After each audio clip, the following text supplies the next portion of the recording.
Juliet 3, we have possible, it could be firecrackers. I think we got shots fired. Possible shots fired. 1200 building. Attention all units in District 15, possible shots fired at 5901 Pine Island Road at Stoneman Douglas High School. Possible shots fired at Stoneman Douglas High School. Tango 2 en route. 1584 en route. Juliet 3, make sure we get some units over here. I need to shut down Stoneman Douglas. The intersection. 10-4. Stoneman 49 en route. Be Bravo on my phone. 10-4. Thank you for what's the address? 5901 Pine Island. We're talking about the 1200 building. It's going to be the building off of Holberg Road. Any descriptions? I'm coming up from West Lake Middle. We don't have any descriptions. Can you advise that we have to let me know when you go setting? I have a call waiting for him. For you. I'm over on the south side, over by the 700 building. Kilo 80, please. Tango 2, I'm shutting down east on Holberg. That's one is Blaze in the high school. 110-4, Bravo 41 today, and Bravo 51 passengers and last on the call back 10-4, sir. Bravo 1, west side. Sure, no problem. Bravo 41, 1048, sir. 10-4, west side of Holmberg. 401.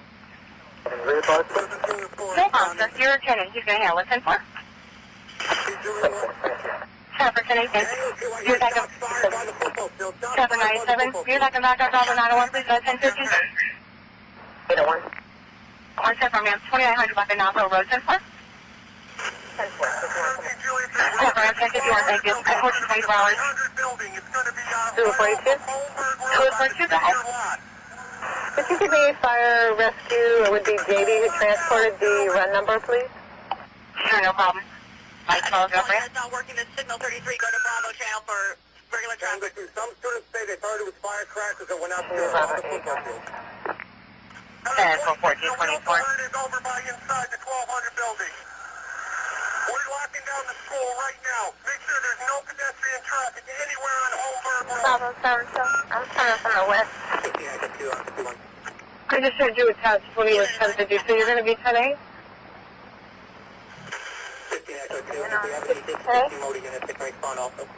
I said you would 23 Bravo 21 are allowed there for a 94 on a 1050. You're going to be completely 10-8 now? Any unit not working the signal 33, go to Bravo. So I got more students running. It's 21, not 10-8, still 51. He just cleared the 50. He's just doing the 73, so you are going to go out there and do the 73 also? I hear shots fired. No, ma'am, I'll be 10-8, thank you. Shots At fired. 1425, 13 Bravo 22 and Allendale Squad. Who's in building 1 with us as far as at 1425. police? 1581, all Yankee units right now. The Deltano was 48 in case they need assistance. 1784, we definitely have shots being fired. Just let yourself out or you have static. All district 7 units FBI go to served a Bravo. search warrant at Harmon's place of employment at 5812 Johnson Street for child pornography. Harmon is aware of his pending arrest, awaiting computer forensics. Harmon possesses a shotgun. FBI wanted to make responding officers aware that he may attempt to harm himself and or others while awaiting his arrest. Harmon drives a 2008 white Dodge truck bearing Florida tag Bravo Tango Yankee. Foxtrot 82. 48. 13 of the 900 building. We have shots fired. I'm trying to get And caller advised someone ran in and said call 911. Don't have vehicle descriptions for you either. If you call back before you go to 97, we'll give you an update. 20 Delta 9, whoever's running this command post Route there, you look. Stay away from 12 and 1300 building. for the SWAT searches. Golf one. Golf 1, go ahead. 1704. I had a parent tell me that there is a child There's there. other units inside of building 1 with us. Identify who they are. Parent told me there is a child down at the mess stage. 1426. Tango 2, I got a victim with a Golf gunshot to the right leg. Who? There's a gunshot to the right And leg. right now, is it, Allendale? Thank you. 48, resident 1039 at 1426. Bravo 101. GS 6 right leg, west end by the football field. 15 Echo 2 to the Yankee net set up for an active Bravo. response. I know it's signal 4. 17 Julia 5. I have to This is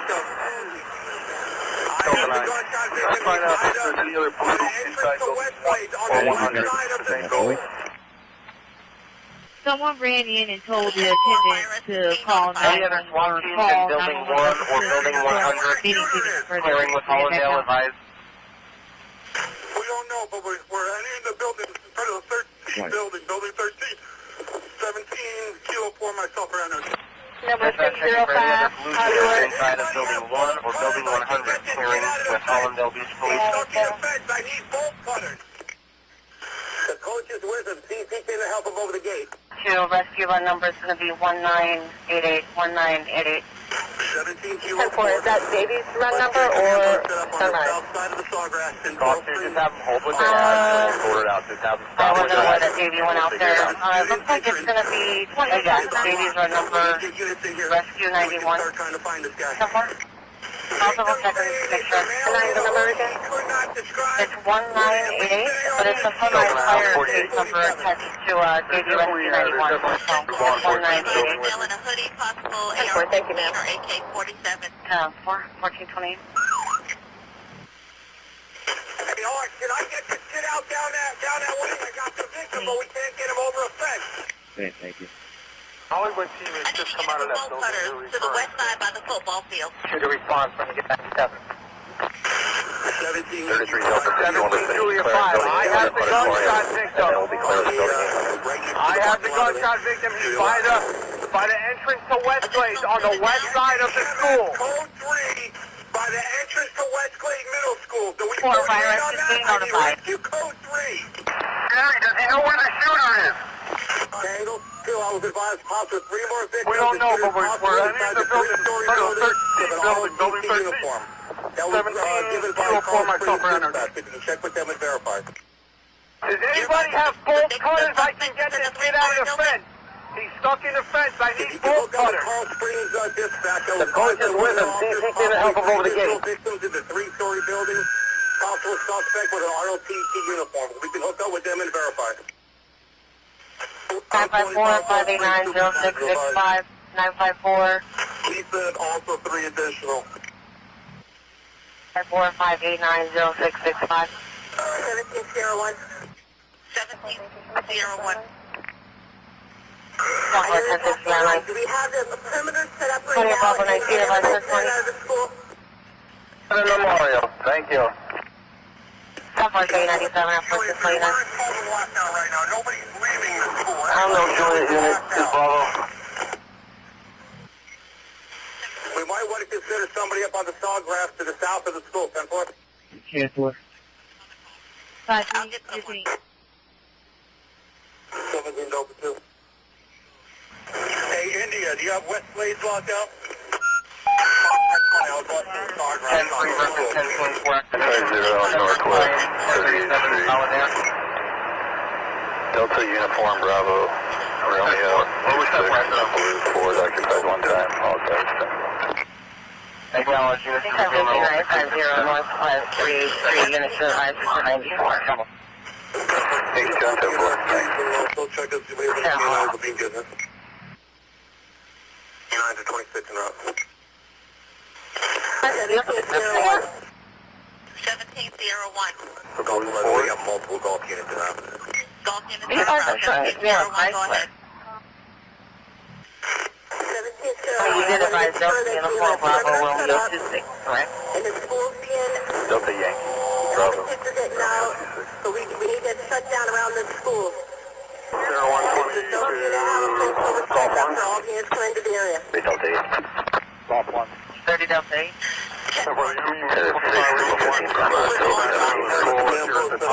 have a perimeter around it. We have two teams going in and checking right now.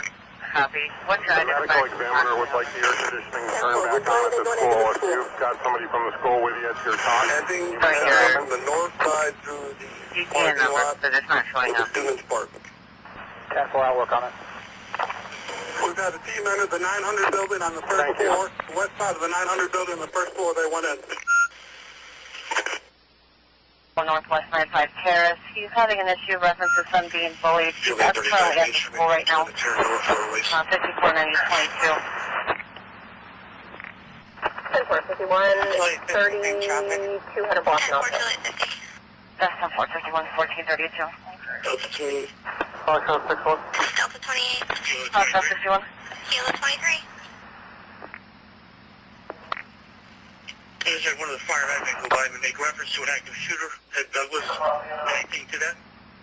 Foxtrot 61. 10-4, Kilo 23. We are... I'll be 10-6 to most security office. There's no reception here. Multiple gunshots are being fired. Copy, We can hear them in the background. Our 911 lines are blowing up. 10-4, can you please have the Juliet unit respond to the school to handle that call, and 801 can go to pipe for dismissal? Juliet 782. Julia 3997 Douglas. 4851. I'm going to put you on the 68 that we have open at Bravo 801. 5901 Pine Island. 4851. Bravo 101, you raise it? Going over to Sawgrass at Douglas. Can you send video rolling in the inside? To the west side of the school. 10-4. Bravo 46, 10-8, 650. 10-4, Bravo 46. 48, what's the place, 10-4, man? Bravo 44. Douglas. 10-4. Delta 28. Bravo 51, 1097, 1433. 10-4, do you want me to... That's 30. You haven't said yet. It's up there. 10-6, Highland 1433. 51. 10-4, Delta 28. Do you want me to 10-3 to air for this? Fine. That's what I'm talking about. Julia 39, I need more details on 97, the south side Sorry, of let the me school. get cancel on that. Zulu 5's going to take that. 10-4, So thank you. 48, 10-8, thank you. All units, units 10-3, Maze 10-3 for the active shooter at Douglas High School. Units go to the north side. Units go to the north side of the school. 39, 7 Bravo 13, are you trying to raise? You're coming up on my PPT. 39, white male. 181 Bravo 13, are you trying to raise? White male, ROTC uniform.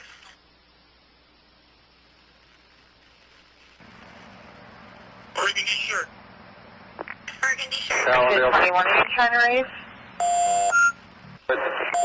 Yes, I was going to attempt to make a landline. Julia 39, last Yeah. name. Is building 100 clear? Three-story building, north parking No, lot. we, 10-4 last it's name, currently 3-story building in the occupied north all by parking lot. Military 51 Bravo. We're going to go back and escort all of them out of there, and then we're going to go back and clear that building.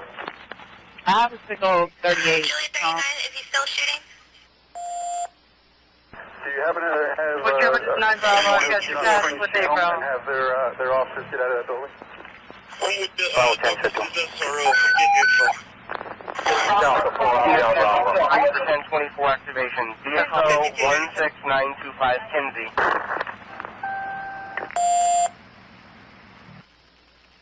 There are 2 5 Bravo along with them. We've got 3 people shot in room 12 Temple in reset the 1707. freshman building. I'm not sure the building number for it though. Bravo 12, send me a 14. Well, I'm trying to create a small standby. 10-4 tier 2. Sierra 539, how many folks do we have at the Marriott LEY? They're on 14 out of 1. 5 India 7. 5 India 7. Advise the Delta unit, I'll be 51. 5 Delta 5. Terminal Park, 6600 Southwest 16th Street, 6600 Southwest 16th Street. Anonymous advising a white truck that's parked on the grass. 451, I'll advise. Bravo 63, 1051, will advise. Bravo 62, 10-8. There's an 8. 54. Charlie 14, I'm yellow. 10-4, Staging on 51. 14 off 1. Go for 10-4 to advise, 1436. Bravo 5-3. Bravo 53. School is lit now. You can assign 390 event. Bravo 53, 1098, Bravo 6-3, don't clear your cab.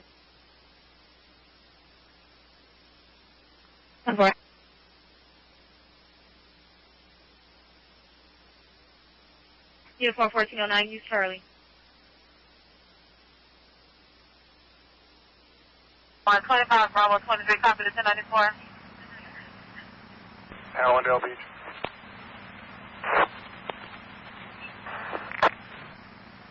Hey, Coral Springs is coming out. They're on the second floor.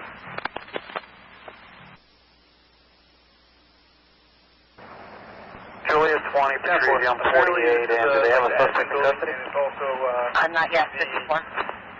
camera room isn't located in here. So it's going to be occupied by your detectives. All right, so DB's on scene there now?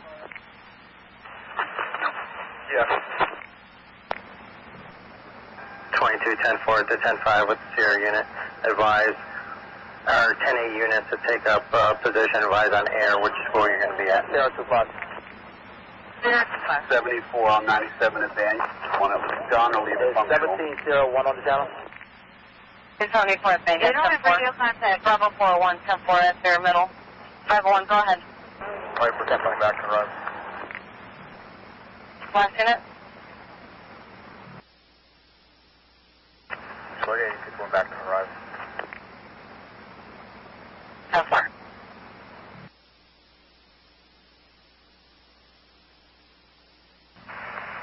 I will, I'll be in up. Alright, 10-4.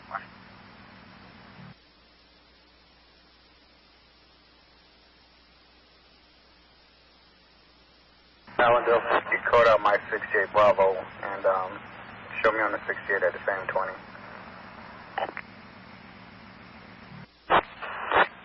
For Allendale.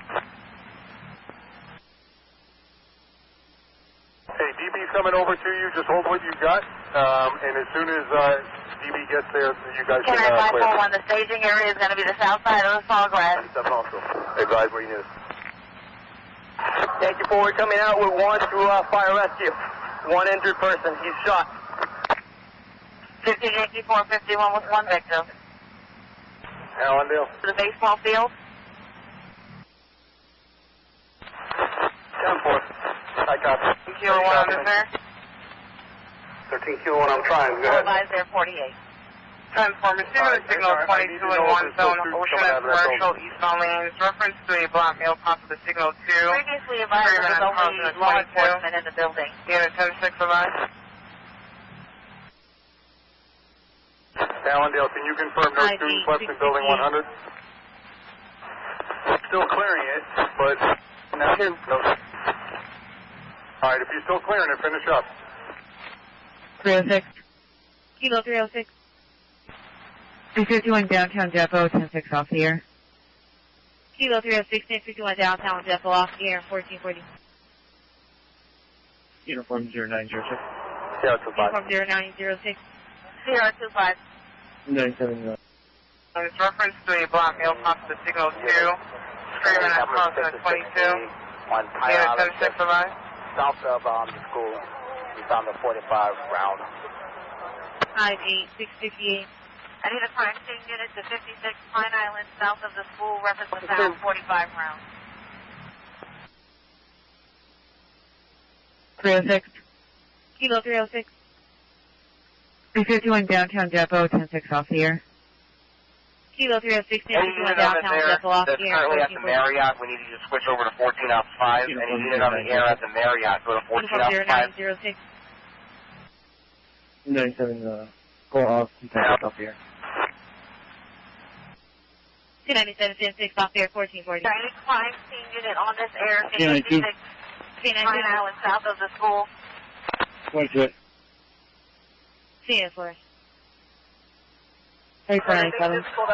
341097. 10-4. Of someone on a gurney and Ralph Rayburn, are you there? Can you tell us what you're looking at right now? Yeah, Robin, multiple agencies involved here. As you said, Marjorie Stoneman Douglas School as well as shots fired and active shooter. Now that's the way they're treating it, and we've seen I'll let you know if there's any updates. they're going to be putting this person. How much more do you have to clear? We were coming up here. And Juliet 73, did you want me to? We're going upstairs. Whether that's a strike or an injury there, that could confirm that there was at least shots fired here at this school. There are several schools here together. They're trying to isolate the person that believes is a shooter. They were getting phone calls from students who were saying, indicating where they thought this person might be on the campus. But in the meantime, of course, obviously, the school is on lockdown. We're going to swing the camera around here and just look and see if we can find. We've got some more police activity here on what would be the north side of the school. Chevron gas station located on guard of police officers there behind a vehicle. It's going to be 62nd and 31st Avenue. Please, like the 30,000 viewers at home that this is an active and live situation. We got a man passed out in the vehicle. Copy tag. Any rescue response code 3. Stay with us if you what address if you want to, and just be advised that we don't know how this is going to unfold. But right now, there's a call of an active shooter. 22, what are you at? Stoneman Douglas. So we bring the camera back out here and just show you real quick because we're trying to get all this with an administrator that has access to the camera system that goes in and the east school. and west by all these schools here that are on the north side of the Sawgrass. They are, for the time being at least, letting traffic flow through on that roadway there. But we're going to stay with these shots here and try to develop. Peterson would be the one that would have the access to where the All right, Ralph, and just if you are just joining us here on 7 News as we approach the 3 o'clock hour, we have reports of a shooting at Marjorie Stoneman. 500. We need somebody with the camera system ASAP. Where's the principal? Who's with the principal? And we need to start making a plan here. Authorities on the ground, as well as Coral Springs Police and Fire are on the ground. We understand the school is on lockdown. Motor 49. I got a guy here outside the building with us that can get the camera. We're going to go inside and go get the camera. You can see a gathering of agencies around the perimeter of the school as they try to get a handle on exactly what they're doing. 500. Give us a script for the jacket. Which is the last team? Police and fire. Parents or any current intel from any callers or anybody. Getting this news. I'm receiving multiple units. If any unit can advise the suspect description other than wearing a hoodie or an ROTC uniform, please advise. And we are monitoring social media and understand that there is a tweet now from Coral Springs Police, and what it says is avoid the area of Douglas High School for active policing. Unless an emergency, nothing further. Again, that's Coral Springs Police.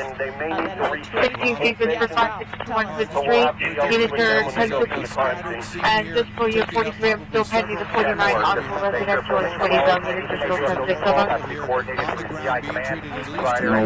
Bravo, and I'll be in the phone call.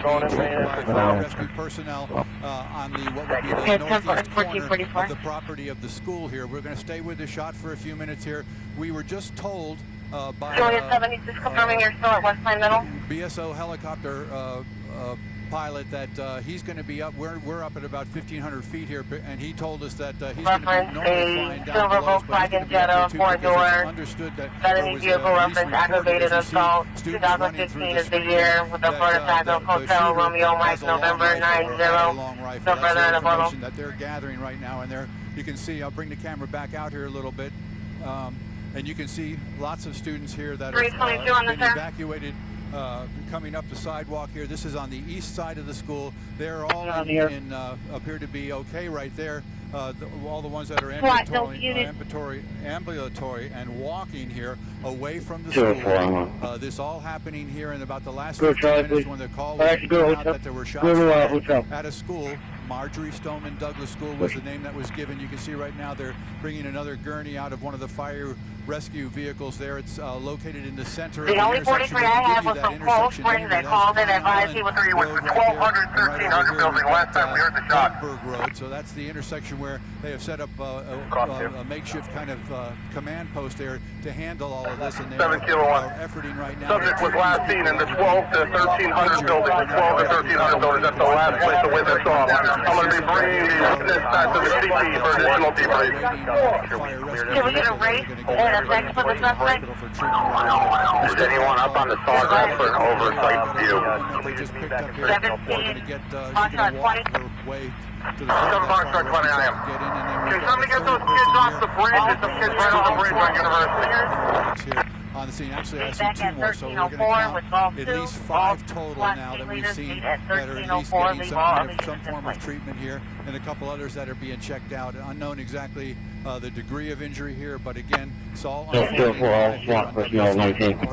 All right, Ralph. So again, if you are just joining us, SWAT personnel 1019, all SWAT personnel 1019, 1446.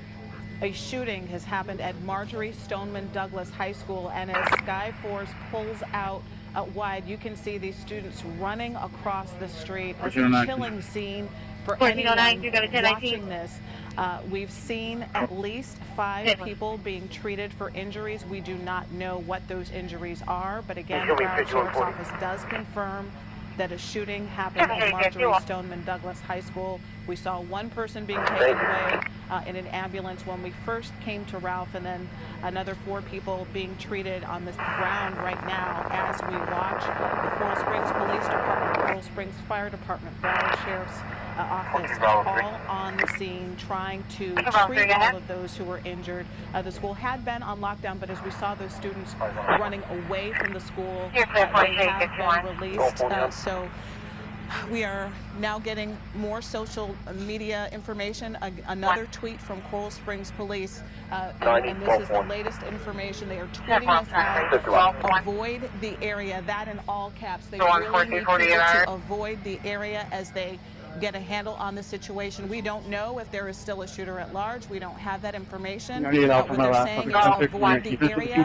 Do not attempt to get to the school. This perimeter is locked down. So here is what we're talking about. As Ralph mentioned, the school is just off of the Southwest Expressway, just north of the expressway. We could see that there was traffic in the area allowed to flow. We don't know if they feel a need to close it down, but if we could go to a tighter shot and lose that map, you can see they are taking another person to an ambulance. So we are seeing several people injured. We don't know if these are staff or students. We're seeing this person moving, so that of course is a good sign. We don't have information from the fire department where they would like for parents to go. If you have to imagine parents are working on that radio on the road, heading to the scene. But as you heard, the perimeter is locked down, so we know that parents want to know where they should be going. We will get that information to you as soon as we can, but now we're going to send it back up to Ralph in Skyforce HD. Ralph? We're just to the situation here. An active shooter, Marjorie Stoneman Douglas High School, up here in the Parkland area, just north of the Sawgrass Expressway. You see another individual here being walked by paramedics here to an awaiting fire rescue. Some of the people that we've seen, a total of 5 or 6 now, being treated here on the scene. As this northeast corner of the school is where fire rescue has set up a command post here and is treating the injured, and we have a number, still other people. On 48, we're going to use this channel for now so we can organize the response. This appears to be another person that's going to be put in the back of one of these trucks here from Coral Springs and from the Parkland area. All going to be taken to area hospitals for treatment and for assessment of their injuries. This appears to be a young lady who's conscious and alert. They're talking to the paramedics as she's put in the back of that fire rescue vehicle. We want to tell you, bring you a little bit more information about what we're hearing about this active shooter call here at the school. This is the school right here that's in question. They're trying to identify the building where they believe the person that was firing shots still is. They believe that the person still is on the campus. That's the information that they're developing, and they're saying that the person was last seen. Now, we don't know whether this is in the last 5 minutes or so, but the person was last seen on the 2nd floor of one of the buildings here. Now, we're hearing this off of scanner chatter. We're trying to confirm it, and we're using the camera here, obviously, as a tool to also kind of assist in any way that we can from up here. But right now, we have a number of people that are being treated for injuries. We've seen fire rescue vehicles come and go, taking the injured to area hospitals for treatment. At least we heard. Just everybody's clear. Any special ops units are just a stage in the back lot of the PD for Sergeant Katrina. To the leg. So as we get more information, obviously, we're going to be getting First back to Sierra 8, all special ops thank you units very are much. Again, we do in the have back ground lot. crews on the way to the scene to bring you the latest from the ground. But if you're just lot. joining us, we have a shooting at Marjorie Stoneman Douglas High School in Parkland.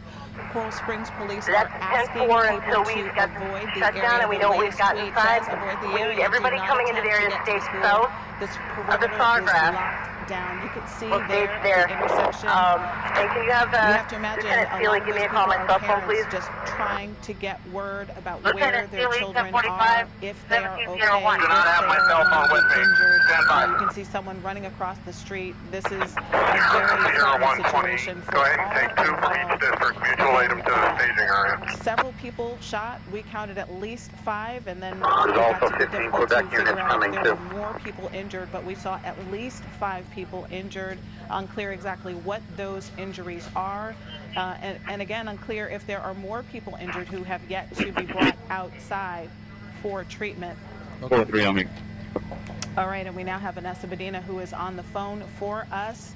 Vanessa, where are you, and what can you tell us? Well, guys, we got off at University just off of the Sawgrass Expressway. We turned down Holmberg Road, which they just set up a perimeter there. You can see parents arriving to the scene, not knowing what's going on. They're not letting anyone within a mile radius to each direction of the school. Like I regarding the incident up in Parkland, Coral Springs right now, they set up an off channel for that. Driving on the Sawgrass Expressway, I would say about 25 into their channel. They didn't advise of a special ops channel. You can hear them route to. You can hear them right now. They're just passing me. If you don't have it right there, I'll find out here shortly. Thank you. As well, we've got paramedics passing me as well. We got back on the 859 Sawgrass Expressway so that we can try to get closer to the school because they have, like I said, set up a perimeter within about a mile in each direction. But we've got so many police officers from every single agency heading in the direction of the school. Like I said, frantic parents pulled in around us when we were on that other road trying to get close to the school. So Coral Springs Drive, then by camera. I know I had one parent tell me that her daughter was on the phone when there was shots with the incident that working and her daughter just hung up and she hasn't been able to get back in contact with her child. So we have a lot of frantic parents. We've got just at this point now, I've seen about 100 deputies just zooming by me as we try to get closer to the school again. Oh, yeah, hold your traffic, 1033 only. This perimeter, we're trying to get off on Coral. They are monitoring the subject right now. He went from the 3rd floor to the 2nd floor. 3rd to the 2nd floor. He may have a gas mask on now. Stand by for further. They're monitoring him on camera. To the school, get to their children. Again, this we are told this happened at this middle, and it was very Second floor. Just leaving Stoneman Douglas High School, but again, as parents try to get closer to the school, it is a frantic. He's now back down on the 2nd floor. He was on the 3rd, back on the 2nd floor now. On the 1200 building. Set up this perimeter and police officer there. Whether or not there was a media area where we could go to, they said the scene was just too active right now to determine where there was going to be a staging area. So this is a very active, fluid situation out here at this high school, and it's unclear exactly what's going on. If this is an active shooter, we're still trying to get the details. We're trying to get closer to the school to bring you the very latest pictures. But that's the very latest out here. Back to you guys. Single 21 residents delayed 1301 Southwest 82nd Ave, 1301 Southwest 82nd Ave, Unit 2014-2014, For our viewers just tuning in, occurred overnight. Go ahead, and Skyforce, go ahead. I hate to interrupt you. we just want to pick up here that we're moving around a little bit and trying to get a little bit more information for you. We have identified, obviously, that's one of the SWAT trucks that has arrived out here on the scene. If you can hear me on this radio, be advised the radios are having malfunctions. You can hear me, but I cannot hear you, so stand by. Just wanted, they're working on the radios. Stand by, just want to let you have 1033. Three-story building, and this appears to be the only three-story building in the area, and we do have a heavy concentration of police on both sides. We're going to keep the camera at a medium length here. We don't want to give away too much information over the TV right now, over the airwaves, but we are concentrating on this one building, which is located on the northeast corner of the property. Well, there's a parking lot that separates it from Holmberg Road on the north, and another parking lot that is separates it from 40th Street. Hold them up. We're going to come through. So this is where the police are focusing their attention right now, and as I'll pitch it back to you right now, but we're going to be circling this area right here, and if we do spot anything, I'm just going to step in, okay? And Ralph, I know you have a lot of information coming into you and 7 Skyforce. Clearly, we are focused on this three-story building. Obviously, don't want to give out a lot of tactical information as this continues to unfold, but any word of anyone else who may be inside that building right now, other than the person who we believe is the active shooter? That's one of the things they're doing right now is they're trying to make contact with the people that would normally be in this building at this hour to find out who's supposed to be where, who's accounted for, and a lot of that stuff is being done through different channels there outside of the school. The restraining order was not valid, and she's just leaving now, and I'll be around. Can you send out a 1020 I'm going to, please?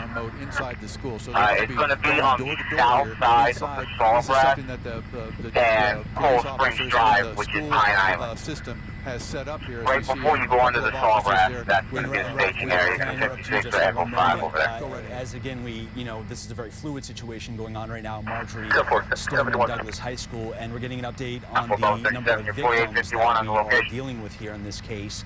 Again, an active shooting situation going on right now at this school in Parkland. We are hearing from police that more than 20 have the 2 responding units and myself will be switching to 8 Alpha. Just have them monitor and stay off the radio until they go 97 at the command post. Transported, but we now are hearing that 20 people have been injured in this shooting at Marjorie Stoneman Douglas High School. Again, this right near the Sawgrass Expressway. Ralph, can you speak to that, or are you getting any information on those 20 victims? Well, we did initially see one person transported at the west 29 Sierra 2 property there along a football field, adjacent to a football field. Echo 5 in for you, and the other unit 43 per Sierra 2, the command staff 48 on that. A short time later, as we started to develop a little bit of information, we saw a whole group of people, for the lack of a better term here, let me just bring the camera and show you where it is. It's right up here at the north end of the property, across the street there. You see all of those fire rescue vehicles, and that's where the largest group of people that we saw being treated. Now, again, we're not sure how many people actually have been shot, and how many people may have suffered injuries fleeing from the scene, people falling down, stepping over one another. But we counted, I think we counted 8 here at this location. 14 Charlie, now there may have been others that were treated before we got here, but that's what we've been able to, we provided video of that part of the incident here. We'll bring the camera back out from that command post there. You see a couple of school buses stationed right there. And this is the building, again, that we're talking about. And it's obviously the area of concentration right now for not only the SWAT team, but for all of us here, for the parents and for the students here. They're trying to make a determination as to exactly how well armed or how armed this suspect is. Again, this is all information that's coming to us in a very fluid situation. And we always caution our viewers that when we're doing live television like this, we don't know exactly how it's going to unfold, and you want to prepare yourself for anything that could happen here live. 14 Bravo. Sure, and like you said, Ralph, this is still an active situation developing here at the top of the 3 o'clock hour. That does appear to be the main building on campus. Ralph, any other buildings are sweeping those buildings right now? Well, they were developing information as we were flying up here of exactly where they needed to cordon off, what areas they wanted to cordon off, and it was from this area here. I believe that there's either a gymnasium or an auditorium, and then the regular outbuildings of the school there with the I can't think of what that's called there, but that little center area, the courtyard. Thank you so much. And then they immediately, or maybe 5 minutes into the investigation, they said, no, we've got to go a little farther north where we've got information that this is the building that we want to concentrate on. And they're pretty much have this area secured from the outside. And of course, as we said earlier, I don't see a command post. All I see is Coral Springs. And right now we have a unified response. We need to get her with Coral Springs. We're just going to have to Golf 1, I am with 17 Sierra 1. We're at the SWAT in the front with the Bearcat. Where's Coral Springs? I need them here if they have SWAT operators. Rushing there. A number of parents, too, trying to get to that scene. To I will be with their deputy chief in 30 seconds. Where do you need them? Came to a different location. I will tell you, coming here, we went over the overpass where we could see the school. There's SWAT team going around the portables of the school. There's SWAT team on top of the highway, the Sawgrass Expressway, just making sure that there's the shooter or whatever's happening, that it doesn't come outside of the school. But we've got on the highway right next to the school. I'm at a shopping plaza here with some students. Did you guys hear what happened? Or did you hear what happened? What happened inside the school? Were you there when the shooting? Did you hear shots? So we've got some students here coming outside of the school, or very close to the school. But as you can see, we got about 4 more rooms. Stand by for further. We dropped the bag near the stairwell. Stand by for further. We stopped the car to see if we could get some. Golf 1 on 48, is that from recording? He's exiting the school? The deputies were unsure where this person could be. Yes, sir. They're following them. It's about 20 minutes away. They're following them on video, on the camera. They had them exiting the building, running south. Yeah, they're. When you see the motors pull out, student here, were you we're there? going to close that down. We're going to pull out there and make a right-hand turn. All units, just be advised, unit at 1033 traffic today. So further advised, all cities, all radios, be advised to keep your traffic to a minimum. With each transmission is causing it to crash. It's overloaded right now for removal. Unit on 3rd Avenue. And there wasn't enough room when we were going so slow. Thank you, we were crossing the fence, and the teacher was trying to slow us down to get us stuck.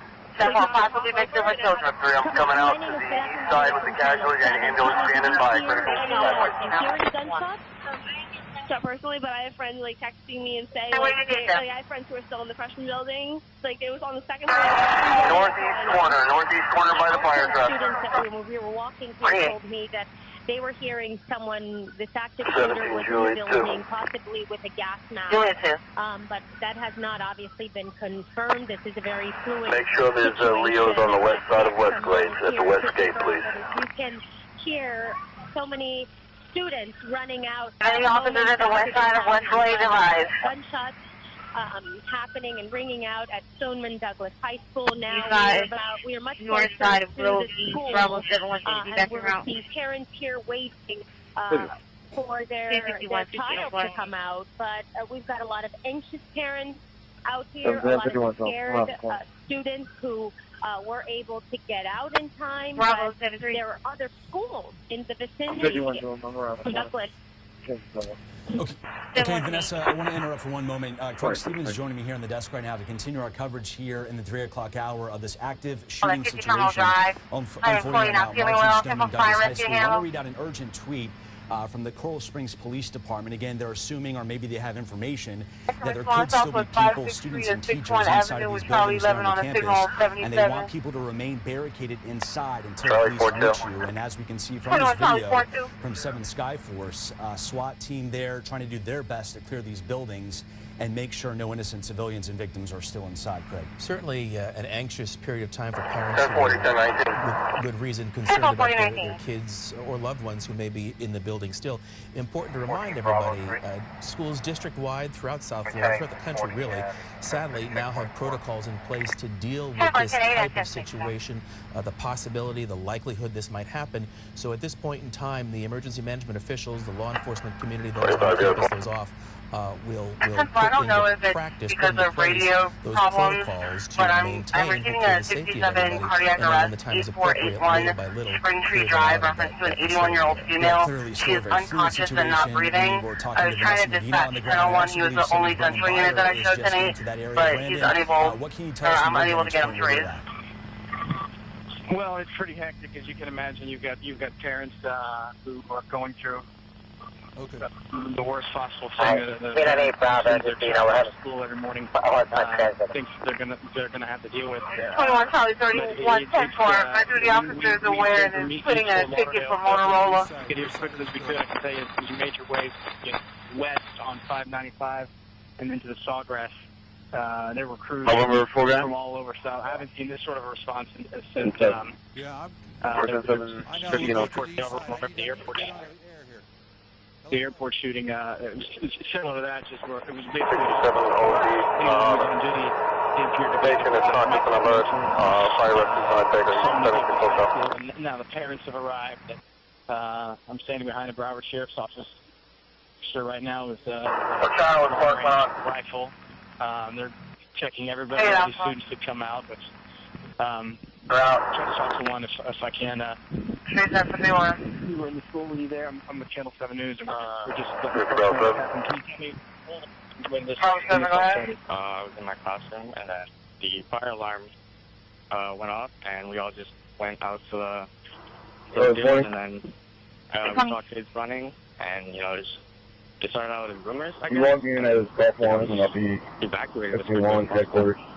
Did you hear gunfire? Did you, I did, but I didn't think it was actual gunfire. I thought it was just kids popping balloons, because, Minimum for Lieutenant Costner, a vehicle is an officer, signal 33. Radios are going into site parking at 1507. Were your teachers able to tell you anything? Did administration? Brandon, we're going to interrupt for just a second, if you don't mind, and thank our guests for being with us, but we want to get to the live picture. I know you can't see them, but they're fairly compelling, and perhaps we can get a better sense of what we've got here. And we just, a few moments ago, Craig saw a number of people run out of that building. I believe it's a 3-story building that we've been trained on with Skyforce HD. And I did dispatch phone numbers 2 and 4, although I can't copy them. I don't know if they copied it around. 222 at the Burger King, a subject is tried causing 22. Want them to clear from there out of the east and side hold of the it? building, and they would be have them clear and hold on non-33 call. Over towards Pine Island Road there on the east side of the property. All District 1 units respond to 19 at this time. All District 1 units respond to 19 for the Delta unit holding 1033 calls at this time. Both boys and girls, young boys and girls, across the parking lot out of that portion of the building. Now, we're hearing some other information, and we're just waiting for confirmation, on it, but they're identifying the shooter, giving the suspect saying that he's wearing a black hat, 4 Bravo 4, 4 Bravo 5 are paired up, and 4 Bravo 3 and 4 Bravo 6 are paired up. In the area of the west side of this building. We are now looking at the east side. This is where one of the SWAT teams brought over a vehicle called the Bearcat there, one of their armored vehicles that they use in these special response type situations here. And it is now on the east side. So we've got one on the east, we've got one on the west of this building. It still seems to be the main area that the police department is concentrating on. So all those students that got out are now across the roadway here. I don't know if we're going to be able to turn that video around, but they ran across the roadway here past this line of police cars and civilian vehicles. And then I can hear you now. Go ahead and take a look at that. We'll show you that video of the students coming out of that building there and running across the parking area there. So I'm told that it's going to be coming up here momentarily. So there it is. There you're going to see right there in that corner of the shot there. You can see the students there coming out of that eastern entrance to that building. That 3-story Came in on campus with the backpack. police department is focusing on there. They ran across the parking lot area there. And I'm getting that from the baseball coach that they were told it was Nicholas Cruz. We're going to keep our camera trained right here for right now because there seems to be a little. Yeah, somebody pulled out from David and texted to my number. Can you give me an 88? Here with their dogs, and they have all these. 89541. Perimeter of the. We got another officer. Student in classroom 1255 says somebody's pushing on her door. Is that a police officer? Stay with this and provide you with the pictures. If I go off mic for a couple of minutes here, I can probably gather a little bit more information. Is there any unit pushing on room 1255 advised? Middle school right across the street. Any word if that school's on lockdown as well, if it's been cleared out? Yes, that's going to be at 12:55. 12:55 is going to be up. Specifically, we had a few minutes of startup time to the time the That's a baseball coach, and they were told it was Nicholas Cruz.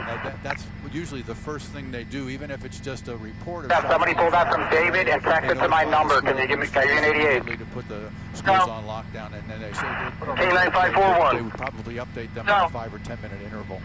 Student in classroom 1255 says somebody's pushing on her door. Is that a police officer? By Twitter a little while ago, one of the law enforcement agencies that folks are encouraged to avoid this area. Is there any unit pushing on room 1255 advised? This is still unfolding as we broadcast this to you, and authorities. Yes, that's going to be at 12:55. 12:55 is going to be up. Resolution, but in the meantime, do you want them to open it, or do you want me to tell her to stand off?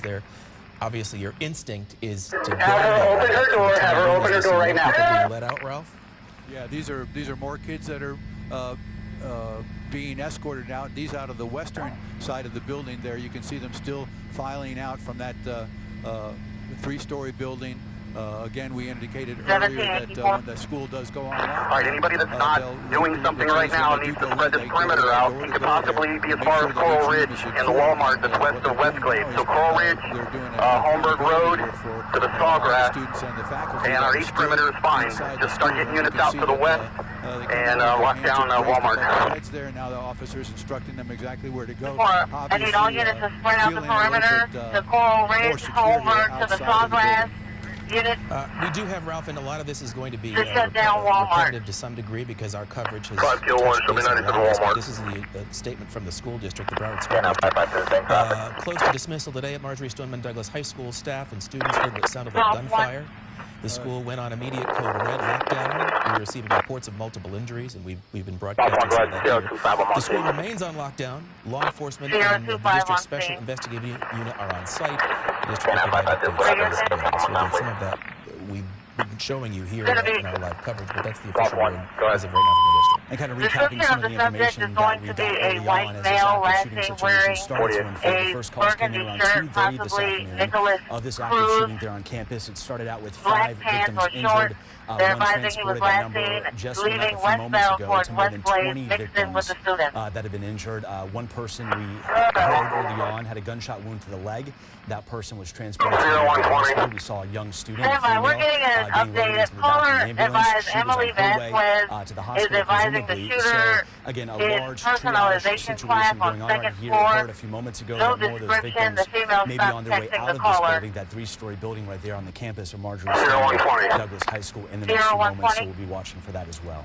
Brandon, I apologize again, had to interrupt you for a moment there, but let's get back to you and give us a sense of what you are seeing in your spot. I want to go for 51. Well, we can actually see the school now from where we are. 840 Northwest 86th Avenue, 840 Northwest 86th Avenue. Extended their No perimeter injuries, to like Walmart nearby, versus and they extended their perimeter to include that Walmart. So, 51 from talking to students who heard the gunfire, who took cover behind them, did those things that unfortunately they've had to learn to do in their lifetime in case a situation like this happens at their high school. And then they did what they knew to do, and now they're trying to get in touch with the parents. They're on their cell phones. They're running across parking lots.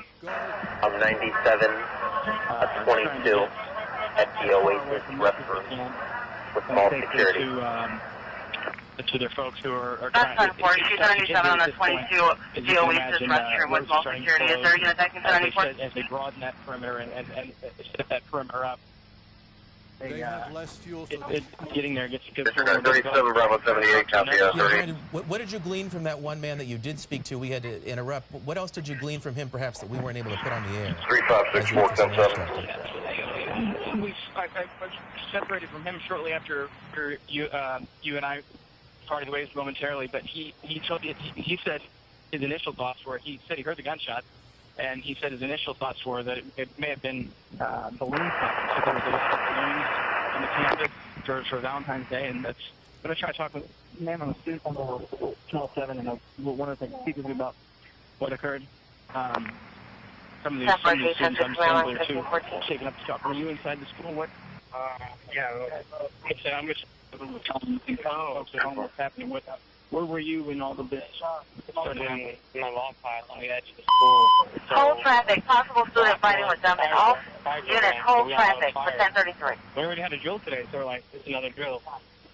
So we don't take it seriously. But then we hear pop, and from the other side of the school, we just see the whole school running out. 10-4 going up on the east side. Multiple gunfire shots. Yeah. And you said there was a drill today of some sort, and because of that, today was a normal fire drill like that. Normally we need one every month, and we were just assuming it's that one. But then a second drill went off in my class. We just all assumed that was a normal drill. But as we're walking out, we start hearing like pop shots, and no one seemed to be worried at like people thought that it was just. Is it Nicholas Cruz? They told us about a drill before. Possibly, stand by. Be shooting blank. So we heard the shots like, hey, it's just that drill. But then, you know, it's not. How did you get out of the school safely? Drive and Indian Trace on the Pennsylvania tag. Kilo Lima Juliet 2819. It's white and color Audi. And 8 Bravo 4 is with me. Are you high school students? Yes, high school students. And usually in the zone, you go there and line up, but then we got pushed left side, and we kept going past left side, so we knew something was wrong. What's the 1020 of the student fighting with the cops? What's the 1020 and what's the unit advisor?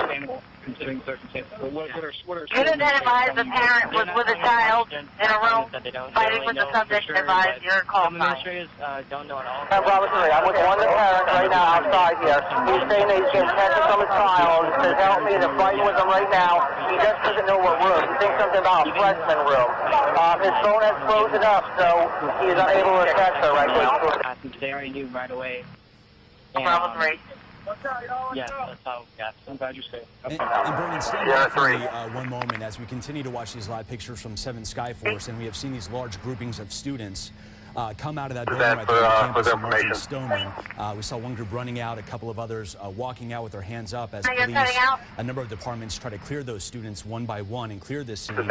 But Coral Springs Police tweeted out a few minutes ago for people who are inside the building following this situation. They want people he is the incident commander for this event. He is at the top. Until police can clear the building. Well, we're getting another tweet just a few moments ago here into the Newsplex, and this is from apparently a student inside the building. That student saying, quote, the school is not totally evacuated, I'm locked in the classroom, and I heard shouting right outside a few minutes ago. So that just gives you an idea, that dialogue right there, that tweet, that this is still a very active and fluid situation unfolding right now on this high school campus. And I think that's to Ralph's point earlier, and this is why law enforcement do this research room by room, space by space, and as they're able to secure parts of the campus, this happens. They let people leave, and then there are parts of the campus that are still not secure from their point of view, and that is why there is a requirement that faculty, staff, students remain on lockdown. I think we have Vanessa Medina. She's there, and we actually have her on camera now to add a little more. Vanessa, remind us again just how far you are, how close you are to the school campus at this point. I'm about less than a half a mile from the actual school, but let me just show you how much police presence is here. If we can go back here, Scott, I'm showing them how much police presence. We've got Fort Lauderdale, Coral Springs, Broward Sheriff's deputies in the corner over there. We've got parents. You can see parents arriving here trying to figure out exactly where their child is. But deputies and police officers have been arriving. We just saw the command post. Kilo 542, requesting a couple of units to 52nd Southwest corner. Stoneman Douglas baseball field. With this Margate, they're going to be doing a track down the canal. I request 3 Alpha 12 with the reference. The cross street, but you can see just how many SWAT team deputies and how many police officers are out here. This is a Walmart here, so they had to make sure that this scene here, this area here at this Walmart was clear, so they sent officers in there just to make sure that this was a safe area. But we've got deputies all down this road that have come in with them now. We're going to do the track. be reinforcements out here to figure out exactly what's going on and get the shooting under control. But again, this is Holmberg. Park and Coral Ridge Drive. We're about less than a half Canine 500. No canine should be tracking unless they're coming and meeting with me on the north side of the school, parking lot entrance, so we can coordinate. Repeat, no canine from any agency should be deploying unless they 56 with me on the north side of the school. Some of them are on the phone, but I will say with many of these situations, 17 the Bravo 1, communication out here is very 48, I just notified bad. Cell service is very Canine 500, we have a field list at just 197. Is that where you want us to 56 you? Their child. Can we ask you a quick question? 10-4, north side of the school, so we can all coordinate our response, please. What are your friends telling you? They said they heard a shot. One of my friends said that a girl from his class was shot. And where were you when this Call to the dispatch. I need the subject's name again. I'm going to talk to a student and see if I get a picture. Nearby the exit. 10-4 should be at You're hearing Nicholas this Cruz. happen in the freshman building. I just talked to a student. I know somebody's looking for a photo. He should be a ginger, red hair with freckles. Always wears a hoodie. He's part of the ROTC program. He's about 5'8". As a parent, this has got to be the most frightening. Somebody can get his 88, please. Try to get his 88. And I still have my son that is on Westglade, Westglade Middle School. Is he still there? They're on lockdown. Are you sitting from the desk? And then the teacher got the phone, and then he said that everything's okay, but they're still locked down for till they feel that it's safe to go out. So I still have a son over there on the middle school. As a parent, as a father, it's hit Parkland. You never think that it's going to happen to you. You know, the things that you see on the movies, and all of a sudden you see on the middle of everything, and then it's very sad. It's very sad because, you know, you still don't know what's going on inside there. And I'm happy because my daughter is here, my son is okay, but I'm very, upset for the parents that still have their kids inside. Very fluid situation out here. Again, we are hearing from parents who are walking up that their child is still at Westglade and they are on lockdown. You can see some of these undercover officers and deputies still pouring in. Again, as we were driving in, we were on the Sawgrass Expressway and they have it completely blocked off because you can see a clear pathway to the second story of Marjorie Stoneman Douglas High School. So we've got sheriff's deputies coming from Dana Beach all over Cross County. Coming out here to this very active scene. The homeowner received a call from the alarm company. One of the fire rescue told us there that it was just too much of an active scene to let us get any closer to the school. So they have created a perimeter to keep everyone out here safe, and the students that are there, they're trying to contain the situation. But that's the very latest out here. Of course, guys, we'll keep you posted. And by way of active scene, and this might sort of be obvious, but the AP is quoting the sheriff saying the high school shooter is still at large. That's what we mean by active scene, that while portions of this campus are secure, and in those cases where it can be safely done, students and others are being allowed to leave, but in others they are not, because they do not at this point in time have the culprit for this in custody. That effort continues. And it's been a few minutes since we checked in with Ralph. Ralph, we had a brief description of who this 15 Kilo 5, I'll look it up. Do we have a DOB on him? Information was coming in that he was on the second floor.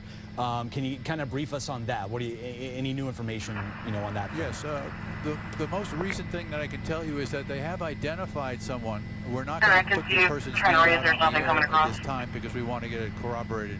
But they have identified a person of interest.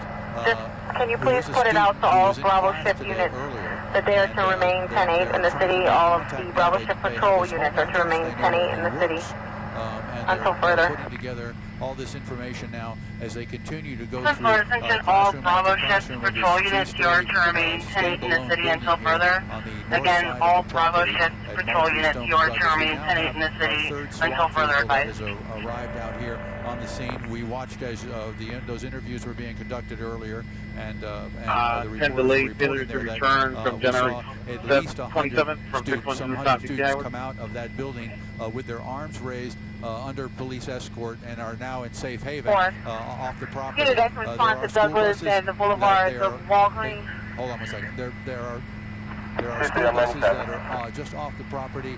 Students are being assigned to certain buses, and everyone is going to be checked before anybody leaves the premises. As far as this investigation goes, to get any more information as to exactly where this person of interest may be whether he's still on the property or whether he was able to get outside of the school property before the perimeter was set up here. So again, the school on lockdown, at least 20 people injured. We know that at least one person was shot.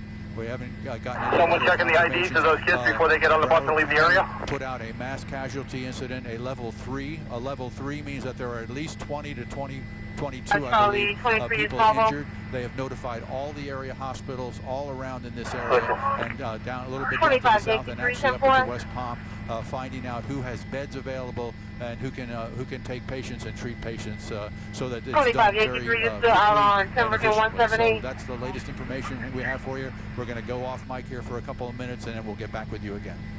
And Craig, you know what's interesting here? You know, just a few weeks ago, the Broward Sheriff's Office, along with other local departments, Fort Lauderdale, among others, they had a sit-down session. They talked about lessons they learned from the active shooting situation last year at Fort Lauderdale Hollywood International Airport. So you're wondering if they're maybe implementing some of the protocol, new protocol that they gained from that meeting in this situation going on right here in Parkland here today. It's a tragic reality of the age in which we live, that whether at FLL or at schools across the country, law enforcement has had to develop plans to deal with this possibility. We know there are drills, there are exercises that you see in school facilities if you can hear me, disregard active shooter situations. So we know that there are protocols in place. We can only hope that they're being implemented effectively today to maximize the safety of everybody inside that complex, those especially who are still on lockdown inside that complex. I think, Matt, you said a little while ago we have a picture from inside the school building. This might have been a student in a classroom this day and age where everybody is outfitted with a smartphone and for no other reason to keep in touch with their mom and dad. This is a chilling scene. It's a shot from the floor of a classroom, from the point of view perhaps of under a desk. Did you copy the address for Nicholas? And having covered these stories before, we've talked to teachers, faculty, and staff on the flip side of these school shootings, and they go through training, faculty does, and students do as well. Working hand in hand with faculty to learn what to do in the classroom when a situation like this starts to unfold. If the active shooter is not in the classroom, they're taught to barricade that door that leads out into the hallway of schools. So you can imagine what these students and these teachers are talking about what they have learned from training that they have gained you know, throughout these active shootings and those discussions. So, Vanessa Medina, on the ground, I believe, Vanessa, you're in the Walmart Supercenter. I'm being told to pass it along to you that there's an unattended book bag on the east side of the school. We're less than a mile from the school. We have Sebastian out here. Just leave all unattended bags alone. Just leave them alone. We'll sweep them with the EOD later. Just leave them alone. All of a sudden, we were all in our classrooms just minding our own business, and all of a sudden, just 3 shots happened. And then everyone just started freaking out. And people running and everyone was just, we all thought it was a fire drill because we had one previously today. And we thought it was that, so no one was that nervous. But then when word started going around that it was shots and not just like something else, then I coordinated with Sierra 2 from Coral Springs. I'm going to run command at Westglade. I know we have deputies on the ground. I mean, I wasn't scared. Just get me if anybody needs anything. Quick. This is a fluid situation. There's a lot of hearsay going on. We believe that they know who the shooter is. These are going back and forth again with a lot of hearsay, but we're also hearing we had one mom run across us Bravo 52, 23, Bravo 51, copy, one teacher protecting the students may have passed. But again, this is a fluid situation. Got it, Matthew, in the science building, room 1305. Subject is there. The science building, 1305, first floor. They're trying to make sure that the students are shooter in building 1305, safe. science building, we first have floor. Coral Springs Police out here, Fort Lauderdale, BSO. We've got so many agencies from Dade and Broward out here.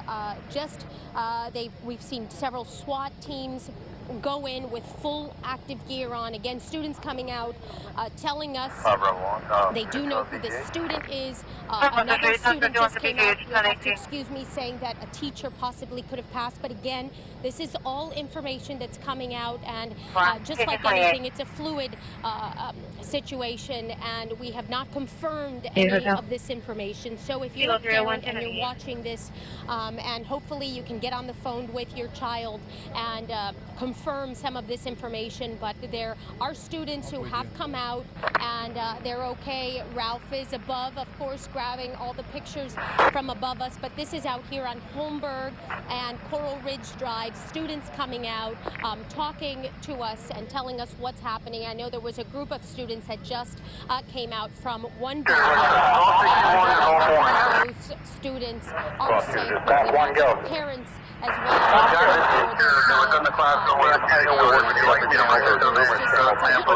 out here, and we're trying to bring you the very latest pictures, but again, so many deputies, SWAT team members, and we're trying to find out more information on this possible shooting. 1305, we have two that is golf unit at 1305, so that's going to be a negative. Back to you guys.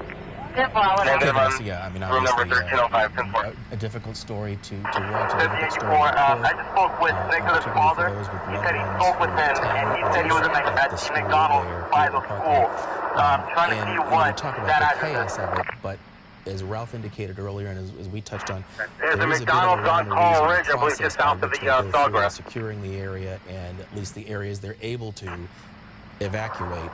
The may McDonald's seem like it's on Coral very Ridge and chaotic, Coral but Springs. at least from the perspective of the law enforcement, they are well schooled in this. They prepare for this possibility. So hopefully all of the practice, all of the rehearsals, all of the drills that they have undertaken in the past are serving them well today. And you have a number of departments that are working hand in hand to deal with the situation. The FBI, from what we're hearing from our producer upstairs, is on scene, just arriving a few moments ago. So they will check in with Coral Springs Police, Fire, BSO, among other agencies that are there on scene. The FBI just arrived there. And if this rises to a certain level, this would become the FBI become the lead investigation or the lead agency involved. I need any penny motorman to respond to North Florida Medical Center reference standing by. Assistance, any motor units to respond to North Florida Medical Center. Reference standing by, traffic assistance.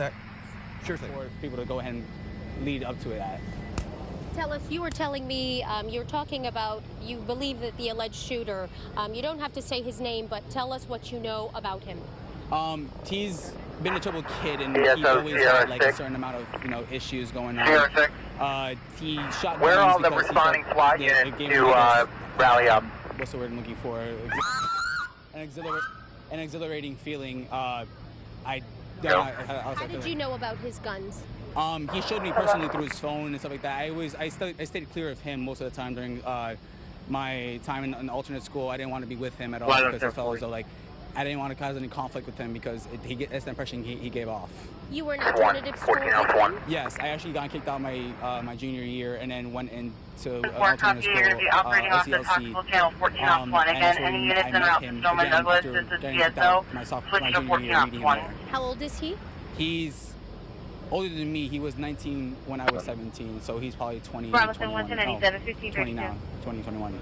So you're hearing this through friends that maybe saw him inside of the school? How are you hearing this? No, my mother kept calling him multiple times on the phone saying how she was scared that was going on. And she kept me updated because no one's getting any information because they're trying to do their own thing, and that's... So this student had, you knew that he had guns at home? Yes, I knew for the past 2 years that he had guns at home, and that at any point, if he wanted to, he played around with the joke multiple times. He knows the layout of the school. He can actually go ahead and he can pinpoint where all the students would be. If he's been in the drills multiple times, so he knows where to go. And the fact that he went to the school for almost 3 years, that I'm pretty sure that gives him enough time to know where to go for any students that are still inside. Does it surprise you that you're hearing this information about this? It surprises me the fact that this is going on today, but it doesn't shock me that it was him. It was an eye opener because everyone played around with the joke, and usually when it's just poking games and you're pointing fingers and stuff like that, you're just saying. Do you know how he got access to these guns? No, I don't know any information Vanessa? on how he got access to the guns. Yes? We're going to ask you to pause for just a second because we have some new pictures we want to get to, but Uniform thanks to you and thanks for that, man. Yeah, you can see a number of students here running out of the three-story building that we had to launch. So Ralph, what can you tell us about this? 14-1. Okay, guys, just a couple of minutes ago, one of the commanders said that they had Building 800, which is adjacent to that police wants to evacuate approximately 40 students from Building 800. They need permission from DSO. They gave them the go ahead to do that, and you see right now, as organized as it can be under these frightening circumstances, we're having an evacuation of that building again, Building 800.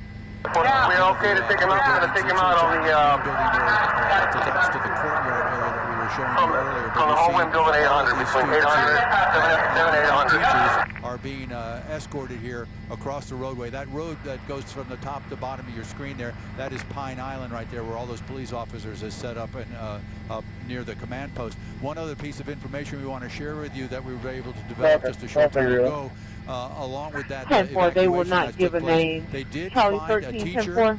I don't want to put the room number out, but they identified the room number where the shooting, they believe the shooting started, and a teacher who witnessed it, and that teacher is going to be escorted over to the command post to be debriefed by police officers, or the commanding officers on the scene. That's going to happen here in the next couple of minutes. And Ralph, what are they taking the students that are being brought out of these buildings? I believe you said earlier possibly buses were being brought up to that scene. They are, and let me bring the camera way back out here as we watch all those students are now across the roadway there. You see them going right in between a couple of well, what they've done is they've actually I'm at the PDO handles of Oklahoma lobby. I'm sure they're going to be going through those. Make sure there's nothing ill going on there, but they're all underneath this line of trees here on the east side of Pine Island right there. That's where they ended up. And then if we bring the camera back out here to the intersection, you can see the mass of humanity and fire rescue personnel along with the police officers. And I would say now that this school here, this Marjorie Stoneman Douglas School, which is this school right here in the center of the screen, you see the Sawgrass Expressway in the background, slowdown of traffic there, people up on the highway there looking over. We saw a couple people with binoculars that were looking from up there. There's also some police officers up there just keeping an eye on that southern perimeter of this school here. But again, that shooting taking place, a mass casualty incident where over 20 people were injured. We counted 8 at first, or 1 at first, and then we saw 7 more, and we've seen several others, and we're getting indications that there may still be a few people that are injured that are being treated inside the building. We're trying to get more information there. You can see right now we've got personnel coming out of that, and they're loading up on the back of this pickup truck here. But let's see who we got there. Yeah, those are some SWAT members and some other folks right there. So as we overuse that expression, that very active scene here.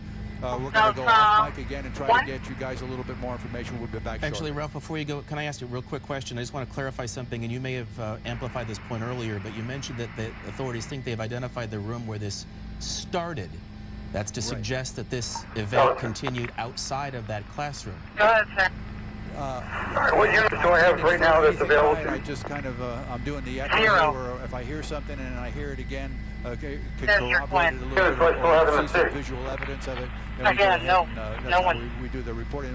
I can't take any more out of it. They believe that they have identified a person of interest, and they know that person's name, they know the person's residence, they know where the person works, and they're working now to establish exactly his whereabouts. All right, Ralph, we'll let you get back to what you need to do, and we'll check back in as you provide these live pictures of a number of people who have been allowed to leave that facility, again, where they had been in the Building 800, I guess it is. Echo Santa Juliet 20, are all of our elementary schools clear at this point? They allow them to evacuate, but that is not the situation for the entire campus, not yet. That's right. A number of buildings there on that high school campus, Marjorie Stoneman Douglas High School, and again, more than 20 victims in this active shooter situation. Want to go back down to the ground right now with 7's Brendan Riley has established his shot. Brendan, from your point of view, what are you witnessing right now? Sorry, I can't transmit for some reason. Some of the schools have aftercare programs, so there'll be people there remaining. Coral Ridge Drive and Holmberg Road. So one of the main interests is into this high school, into the multiple schools that are located here in Parkland. And Brad, let's pop up the tripod. All units be advised, per Sierra 120. You're checking on a student, I can imagine. My daughter. You're checking on your daughter. Were you able to make contact with, is she a high school student, a middle schooler? She's a sophomore at Douglas. When did you first, did she reach out to you that there was... She texted me and told me there was an active shooter. Please call 911. And you obviously did that and then raced her to the school. And 911 had heard already. And they gave me instructions what to tell her as far as keep the phone off, on vibrator, stay low, make sure the door's locked. Is she out of the school? Have you been able to... She just walked out. She texted me about a 25-minute sort of gap of silence, which was probably the longest 25 minutes of your life, I can imagine. What are they telling you as far as what they can share with you as a parent? Was she able to share anything with you that happened? Not yet. I'm going to go pick her up. I heard from one parent that one of the hockey kids that plays with my boy was shot and he was being rushed to the hospital. He's a 15-year-old. Okay, I know this is a busy time for you, your family. Appreciate you taking the time, and I'm so glad your daughter's okay. Did the teacher kind of secure the classroom for them? What happened in the hurricane? Therefore, the only thing that they advised was Westview Drive where it circles back around in an What you guys should do is film the faces of the kids that are walking out of school.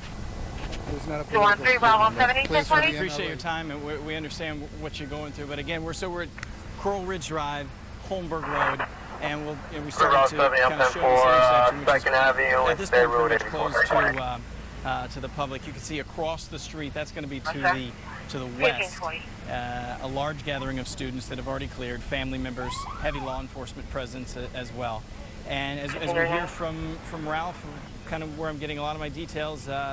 Besides what we're learning here on the ground, and therefore the only thing that they advised was Westview Drive where it circles back around in an possibility this is a shooter's not yet been found, and I think that lends to the what we're seeing here of as far as the police cars continuing to be so mobile. They will pick up and move in a group of 6 or 8 and just Route 70 on 10-4 2nd Avenue and Bay Road either a northbound or a southbound direction.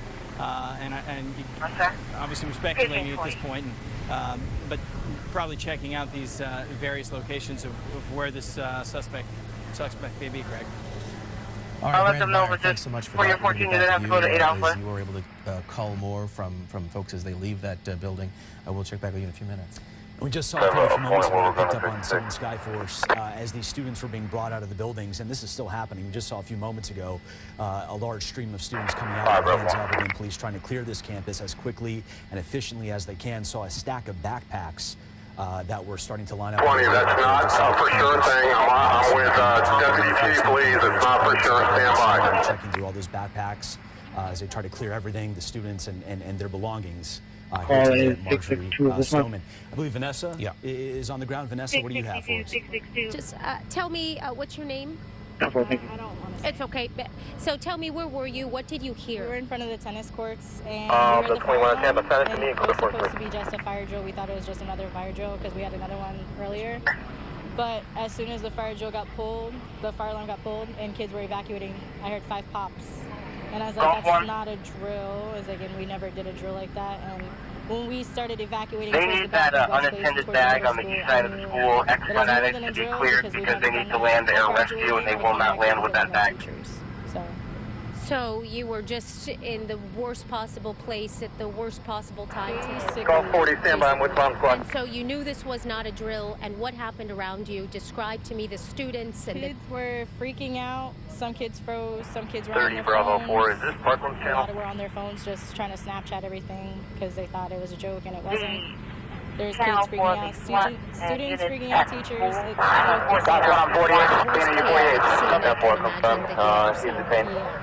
And so did you hear the noises as well? What did you hear?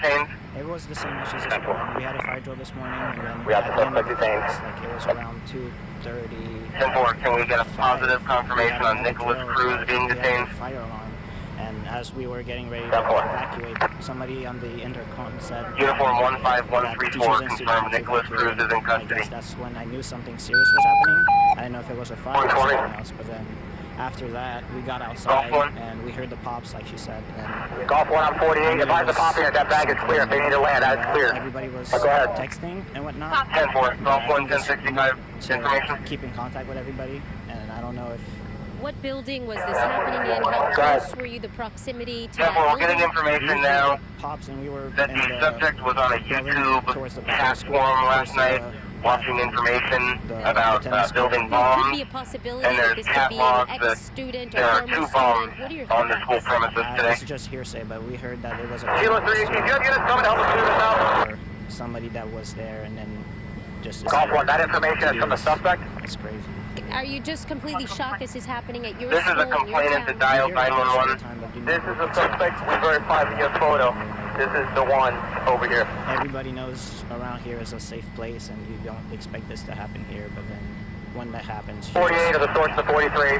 Brooklyn is known as one of the safest communities in South Florida, and people out here, parents out here, coming out here, just unaware that what was happening, is happening in their town. Let's take a look at the presence out here. We've got deputies, we've got K-9 police officers. I just saw the FBI out here as well. Within 30-40 miles, driving here as fast as they could to get to the scene to try to contain this active. There was reports of someone shooting inside of the freshman building, and then all of a sudden we saw all these police officers. 7 Kilo 1 is around to the scene with a witness to do an ID. 7 Kilo 1, so you need to, who's ever out with them on the creek or whatever, make arrangements for them for 7 Kilo 1 and come on to a positive ID. Went in or out of this area as they tried to get the situation under control. You can see this, someone coming out here on the phone with a parent. Just a terrible scene out here as we try to get you more pictures. Back to you guys. You speak of the pictures, and we've split the screen because there really is so much going on at this point. With Vanessa's camera, you see that young man and his dad, presumably his dad. On the other side, Ralph's pictures of some activity there. We'll get to Ralph. One thing real quick I should mention, though, that the governor has been in touch with the White House, and Governor Scott is on his way to South Florida right now to be briefed by emergency management officials in Broward County and law enforcement. So Governor Scott is on his way down. And Coral Springs Police just tweeted out a few moments ago, want to go ahead and get out their latest information, basically saying, and I quote this tweet, "Police are working an active shooter scene and ask that if you are in touch with your student, you ask that they remain calm and barricaded until police come to their room. This is for everyone's safety. Do not call our 911 or non-emergency number unless it is an emergency." So again, they are still dealing with this and you know, handling this as an active shooter situation there on the campus of Marjorie Stoneman. Ralph Rayburn and 7 Skyforce. Ralph, what's the latest information that you have on the scene? Ralph, can you hear us? We just had your pictures a couple of minutes ago that seemed to... All right, we might have lost him for a second there. We'll get back. It looks like there was a lot of movement among law enforcement into one of the buildings there, so we'll try to get connected with Ralph just as soon as we can in a couple of minutes there. All right, I got to punch it in here because I don't know where that is. Okay, Ralph, you're back up. All right, sorry. Just for folks at home, you might hear some crossing over of different folks talking at the same time. You might hear, for example, Brandon Barr. You might hear Ralph. It's sort of the technology that we work with, so we'll apologize. You don't have to adjust anything where you are. It's just at times you're going to hear a few people at the same time talking as we try to bring you this as it unfolds. And here you can see these pictures from 7 Skyforce earlier today when they were treating victims who were being brought out from the high school campus. This was the very early stages of this active shooter situation. There you can see fire rescue tending to a victim there at that street corner. At first we had heard that there were 5 people injured in this, 1 transported, 1 gunshot wound to the leg. Then that number was increased to more than 20 victims in this shooting situation on this high school campus.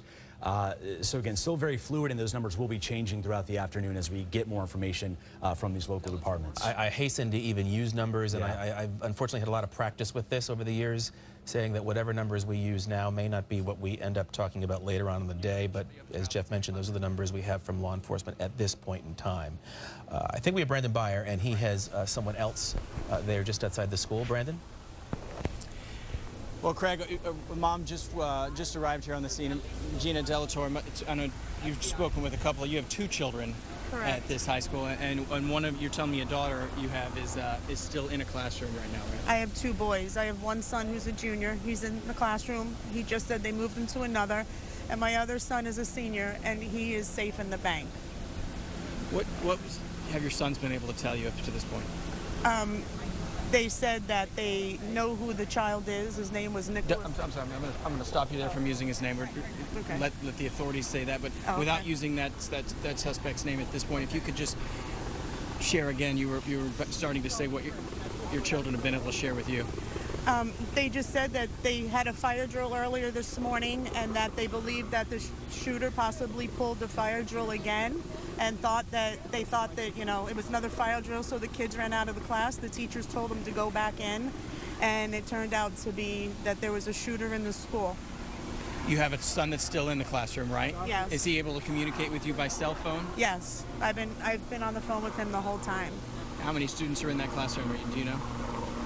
He didn't even tell me. It's his full class. I honestly didn't ask. I just wanted to know that he was safe. I can imagine. Are they taking cover in there? Are they waiting until they're told it's safe they can leave? He was hiding in a closet, and they are waiting.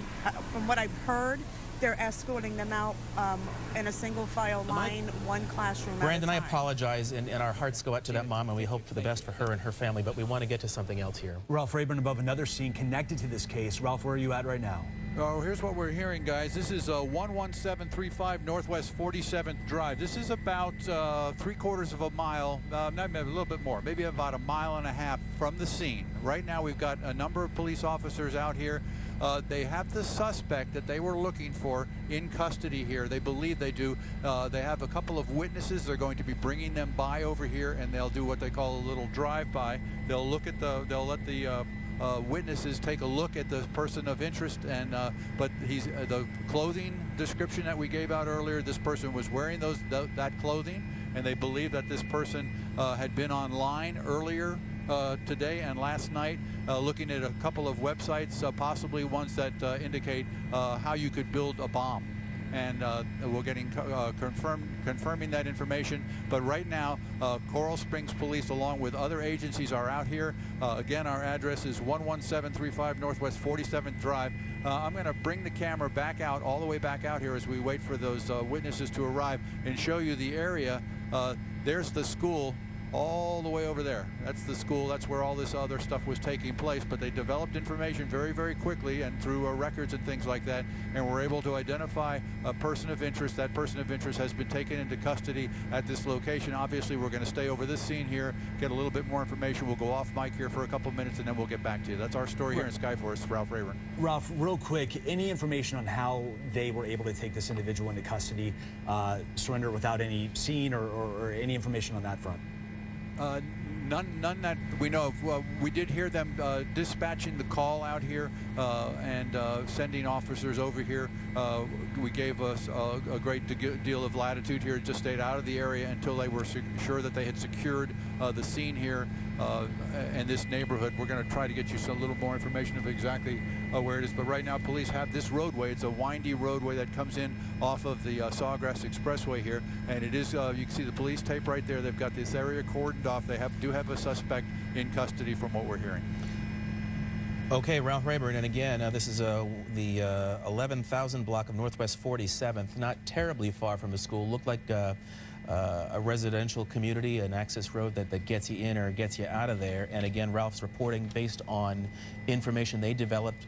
He told us earlier authorities had an idea of who they were looking for, a student. They knew where he lived, they knew where he worked, and as they developed that information through the afternoon, that in part helped lead them to this. So again, the banner here as we close in on the 4 o'clock hour, the headline is that a person of interest is in custody, apprehended, not on the school campus, but a little ways away from there. And one of the reasons why, as we talk about the school, they do this room-by-room search as they secure the facility, they allow people to evacuate. That's how, one of the ways they're able to confirm whether the person they're looking for is still there. And it may be the case, in this case, that young man had been long gone. So again, as we come up here, it looks as though they have a person of interest in custody. Live pictures from that scene that Ralph is sending us. Lynn Martinez is joining us now as our coverage here continues.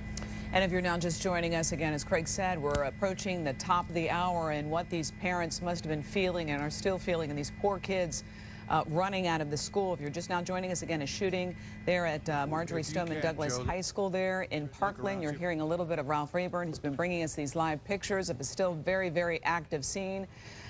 We have Sheldon Fox there at Broward Health Medical Center. We know that at least 20 people have been injured, possibly one person shot, and also hearing that several people are being treated inside the school, but we know some people are also at this hospital. Let's go to Sheldon Fox for an update on that. Sheldon? Yeah, Lynn, it's our understanding that 4 people are being treated right now here at Broward General in Fort Lauderdale. I can tell you we had a tough time getting here. Coming over from 95, we had to at least a couple of times wait as several ambulances and a couple of police cars zoomed past us and caused a bigger traffic jam as people headed east toward this hospital, which is understanding. We can show you some of that video right now from just moments ago. We were out here. We were able to get the ambulances from the Coconut Creek, Parkland, Margate area. Those were the municipalities inscribed on the ambulances. We had one shot. You should be able to see one shot of what looked like a teenager on the inside of one of those ambulances. And I just spoke to a friend of a parent. Says he's a teacher. His friend is upstairs in the hospital right now with her son. He says that her son was possibly shot. Hello. We're going to take it right back to Sheldon, you right we're now. going to have you hang on for just a second because we've got some live pictures we want to get to. Right. And go ahead, Ralph. I'm being told 2 different things here, but I want to make sure I'm on the same page. They do have a subject in custody. This is the man they believe, police officers believe, was involved in the shooting here. Our address that we gave you before, 11735 Northwest 47th Drive, was the correct address here. He has been identified by witnesses now, and they have requested a Broward Sheriff's Office vehicle to come and do the final transport of this subject to wherever destination they're going to be taking him for processing right now. But this all happening within, I guess, the last hour and 20 minutes or so, when the original call went out of shots fired over at Marjorie Stoneman Douglas, a school facility that has a middle school and some other schools over there next to it. They put everything on lockdown. There were 20-something students and people that were injured over there. Everyone has been treated and taken to area hospitals. There was a mass casualty incident that was put out across Broward and Palm Beach County to notify hospitals that there were going to be a number of injuries and a number of people transported. They developed information very, very quickly through witnesses and through school records of who this person was. I'm still going to hold off on the name until we get a confirmation, but we do have the name of the person, his age and all that information. They had a description of what he was wearing. They checked surveillance cameras in the buildings and around the area. They were able to determine exactly where he worked and his scheduling. He was in school today, identified by a teacher at the scene of the initial shooting, and with that information, developing that information, they put a dragnet out all over this area. I'd estimate that it's probably about a 4 or 5 square mile area, and you're watching them right now process this person, the guy in the burgundy shirt that we mentioned, and black pants. He was wearing a black hat at the time that the shootings took place, and he is in police custody right now. All right, go ahead. No, I was going to say, Ralph Rayburn, thanks for that, those live pictures, that update of this young man as he's being taken into custody. And as Ralph wove that story, you can get a sense of how authorities feel as though they have the person they've been looking for a variety of reasons, a variety of ways. Of course, all the witnesses who were a party to this, they had a pretty clear idea of who they were looking for. It was a matter of trying to find him, and authorities believe they have done just that. And again, this started a little more than an hour and a half ago. We heard from several students who said that they had a fire drill earlier in the day, and so when they heard the shooting initially, that they thought maybe perhaps this was another fire drill, and quickly figured out through word of mouth and through texting, because every student seems to have a smartphone, that indeed it actually was a shooting. They took cover, and as time goes on, we're going to see more of these still pictures these poor kids took during this shooting.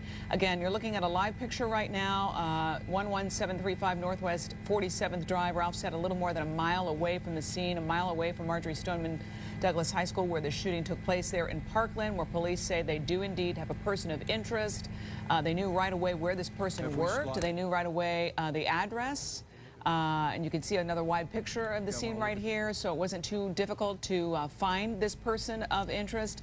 Ralph just said they had school records, description of what he was wearing, surveillance, you name it. So it's still a very active scene, though, at the school. Again, at least 20 people have been injured.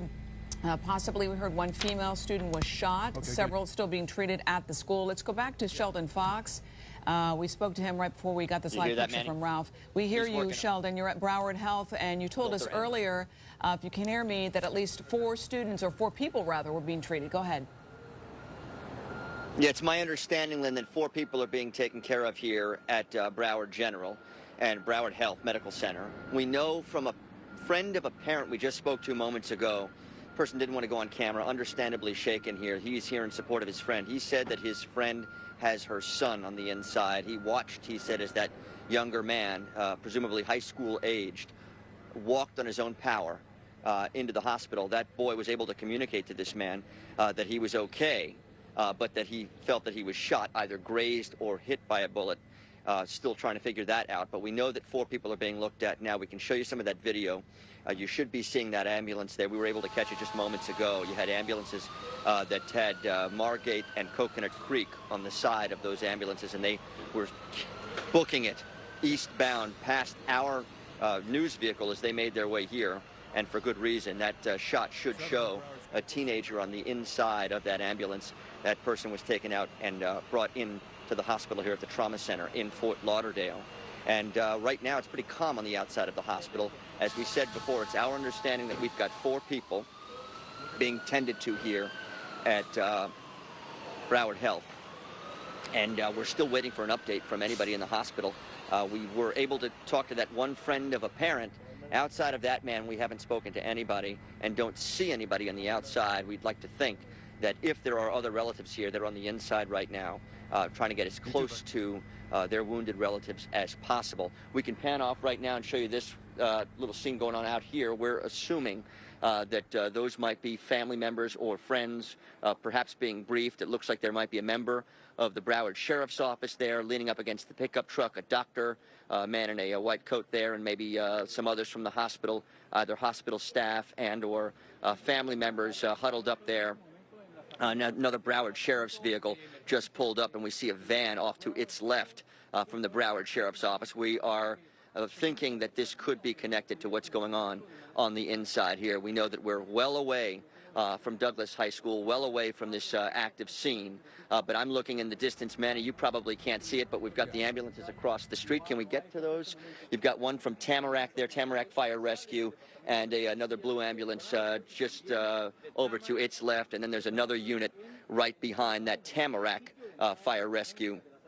So still some activity going on here at Broward Health Medical Center in Fort Lauderdale. As soon as we know more, as soon as we get an update, speak to a parent, speak to a hospital official, or any other activity takes place, we'll get right back to you guys, Craig and Lynn. That's the latest from Fort Lauderdale. I'm Sheldon Fox reporting live.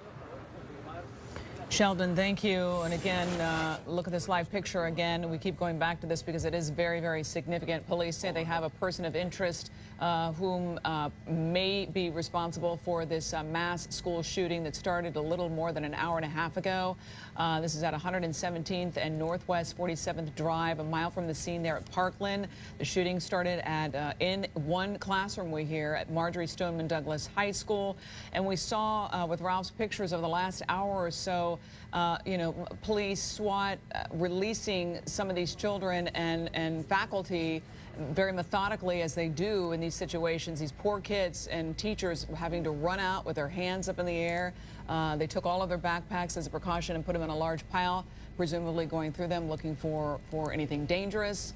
What these kids must be going through. The question now is, as you look at this live picture to the right, the police looking at this person of interest, and the picture on the left of the very active scene, are there any more kids in this high school? Are there any more faculty left in this multi-story high school. Well, as Ralph has been telling us, they're going to do that grid search room by room, and as they see, it's a fairly large campus, and their perimeter expanded a while ago to include that the Walmart in the area. So as they clear sections of this perimeter, they'll clear it out little by little. Couple of things. I mentioned to you earlier that the governor had been in touch with the White House, and Governor Scott is on his way, presumably from Tallahassee down to Broward County to meet with emergency management officials and law enforcement. And the president has offered some thoughts on Twitter. This from the president a short while ago. There it is. My prayers and condolences to the families of the victims of the terrible Florida shooting. No child, teacher, or anyone else should ever feel unsafe in an American school. That from the president a short while ago on Twitter. And again, as I mentioned, he and Governor Scott have spoken about this earlier in the afternoon, and the governor will be here at some point soon. You know, we've said it so many times, and it really is true, and you don't have to be a parent to feel compassion for what everybody's going through, but what these parents must be feeling when they got that call. Some of these kids in high school, of course, drive their own cars. Some of them don't, but, you know, it seems like every kid has a smartphone texting their parent. We heard from one father say that his daughter said, please call 911. These parents rushing to the school. You know, if you have a kid, it's your worst nightmare, and even if you don't, you feel for everybody. Let's go back to Vanessa Medina, of course, who's been talking to some students and some parents about what they're experiencing. Her picture is on the left. We're going to hear from her while we still look at the situation. Go ahead, Vanessa, can you hear me? Well, this is the aftermath of this shooting out here. You can see they're only allowing people who may have someone inside the school, parents that may be in contact with their child. You can see them on the phone, people coming in. This is the sad scene out here. People coming in crying. Either they have information about their child or someone else they know inside of this school. And we've seen several people coming out sobbing, hugging each other as they find out that possibly a loved one or a teacher, someone who was inside that school, was shot. Again, we don't have the exact number of how many people were shot out here or exactly what went on inside of that school, but as the dust clears, we're going to slowly start to hear these stories of survival inside, of sheer terror inside, and you're now looking at several SWAT team units going and coming out of this school. As soon as Ralph Rayburn said that there was a shooter in custody, you could now slowly start to see some of the deputies and some of the police officers either pull out, and now we have others coming in. But again, all afternoon we have been out here. We saw when it first began, when there were first reports of this active shooter, just after dismissal. So the kids were walking out of this school when they thought, when they heard a bunch of pops, they said. That's what witnesses told us. We heard pop, pop, pop. They thought it was a drill because there was a drill earlier today. And then once they saw their teachers' faces and students began to run to take cover, they knew this was not a drill. This was indeed their reality. Many people running for their lives, trying to save themselves. Other people still stuck inside of that school when they say the shooter was shooting. But again, a massive police presence out here. Moments, minutes after there were reports of gunshots inside of this school, there was a flood of police deputies, police officers from agencies across South Florida, Broward County, SWAT teams. We saw paramedics going in with armed paramedics going into the school. That was when we still didn't know if the shooter was still inside the school. We had paramedics going towards this scene, but now as people start to get word exactly where their child is, where their loved one is, people are starting to make their way inside. There were reports now the suspect is in custody, so there's a breath of fresh air out here with law enforcement. It's not as tense out here now that someone is in custody. Now it's the parents getting in contact with their students. We've got West Glades Middle School, which is right next door to this school. It's like in a big complex, and those students were also still inside on lockdown. They could see what was happening from their windows. windows. That was so scary. I got phone calls from parents saying my child is in West Glade and she can see out her window and she can see SWAT and people with guns. But again, people starting to make their way out of this area here, parents finding their students, but absolutely a chaotic scene for a long time out here, several hours, as police got this under control. But again, we've got families and parents out here still trying to find their loved one. We've got a family on this side coming, and there are tears out here, a lot of tears, a lot of concerned faces as people are trying to gather more information out here. Again, an active shooter situation. There was a shooter inside of Marjorie Stoneman Douglas High School. It happened just after the bell rang at about 2:35. People were stuck outside running for cover. We've got people coming out with tears out on this side as they learn what's happened to their family members out here. But we are on Holmberg and Coral Ridge Drive, less than a half a mile from the school, and there's a lot of parents out here. You know, Parkland is one of the safest neighborhoods in South Florida, and many parents coming out here saying, how could this happen in our community, our town, our neighborhood? And again, this just seems to be the reality in our reality in America right now. So much gun violence in schools making its way into our neighborhoods, our communities, and this is what we're seeing out here, the aftermath of a shooting here in South Florida. We don't know how deadly it is just yet. We're getting that information. Broward Sheriff's Office out here trying to gather that information for us. Fire rescue out here. So many fire rescue trucks coming in, flooding the scene to get the students that were possibly hurt and injured out of this school and to get some help. But a very sad day once again in Broward County as we see yet again another school shooting. It begs the question, as many parents were saying, when is enough? And it's just, again, it hits home for us down here in South Florida. Now the question is, what happened? What was the motive? We're hearing it was a student. We have not confirmed the name, or a former student. Well, again, we're trying to get that information. One student saying he knew of this student, and that student possibly had guns and spoke of guns. But again, we're trying to confirm all this information. We heard it happen in the freshman building. There was also a report of possibly a teacher being struck. Again, that hasn't been confirmed. But the only people being allowed in at this point where I'm standing are parents who may have a student or someone still inside of that area, and now they're just making their way out as they have gathered information. And again, we've got parents here trying to find their loved one. Do you guys have a student inside? Do you know of anyone there? All right, Vanessa, we're going to let you go and get a little more information from where you are. We have something we want to share back on our end. Vanessa Medina helping us out, talking to some of the people who've been in that school and sharing eyewitness accounts of what unfolded there this afternoon at Marjorie Stoneman Douglas. Vanessa, thanks. We'll get back with you. And for those parents who are very, very concerned, and there is a bit of chaos, of course, going on because of the very fluid situation, Coral Springs PD tweeting out a message for parents that they can pick up students. I'll just read it exactly what it says. Parents, pick up for students once released from Douglas High School, North Heron Bay Marriott, south at Betty Stradling Park. Should this change, I will update. So again, if you want to pick up your child from this high school, once they're released from Douglas High School, North Heron Bay Marriott, that's where you need to go, south at Betty Stradling Park. So this is going to be a long process. You just saw a live picture of some of the parents when we were listening to Vanessa speak over the situation, you know, going up to the police tape, basically asking, where's my child, and being directed to go another place.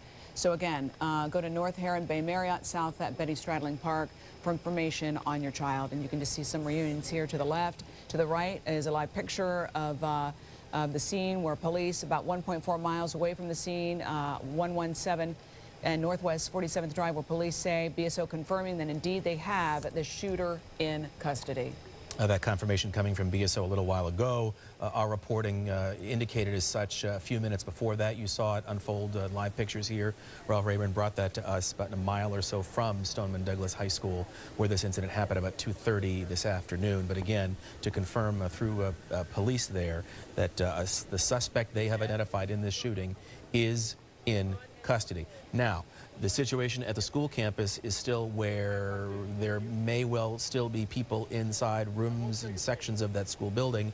As they canvass, as they clear, they evacuate them. And Lynn just shared, and if you're on Twitter, you might want to follow Coral Springs PD. They've done a great job this afternoon of providing information as quickly and as they can for pickup information for those of you with students who attend that school. And I'm going to retweet it in a couple seconds. I know Lynn has it too, and we'll go over that again.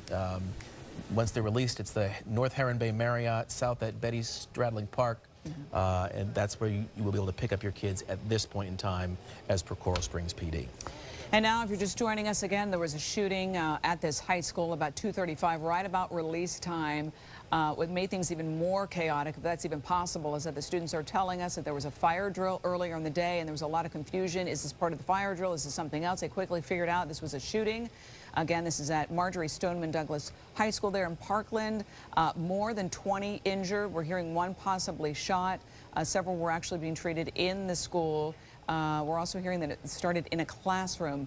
The news that we just confirmed maybe 10 minutes ago from BSO that the shooter is now in custody.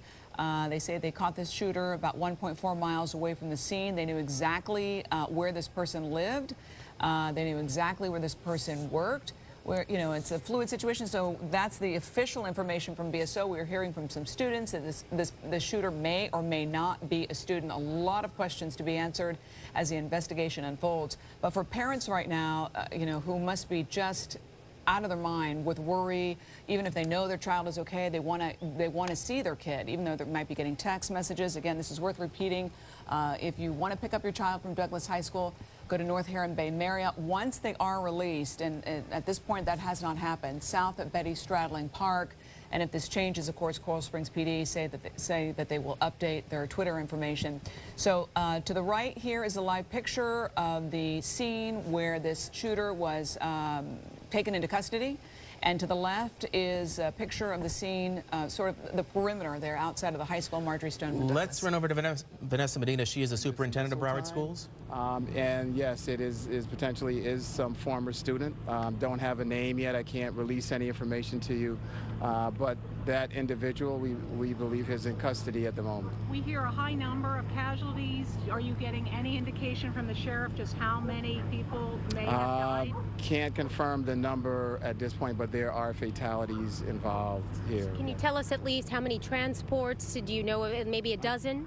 I don't know the number that's been transported at this point, but again, there are numerous fatalities. It's a horrific situation. It's just a horrible day for us. And we got reports of multiple shootings. Can you confirm that? I'm sorry, what's that? There were more than one shooter. No, at this point we have no evidence that there's been more than one shooter. The individual, again, we believe has been apprehended. I would leave it to the sheriff to provide you additional details around that. Mr. Runcie. They saw a teacher who was dead. Is that confirmed by you? A teacher who shot? Teacher is a teacher. I believe there's an administrator or teacher that is involved. There may be more.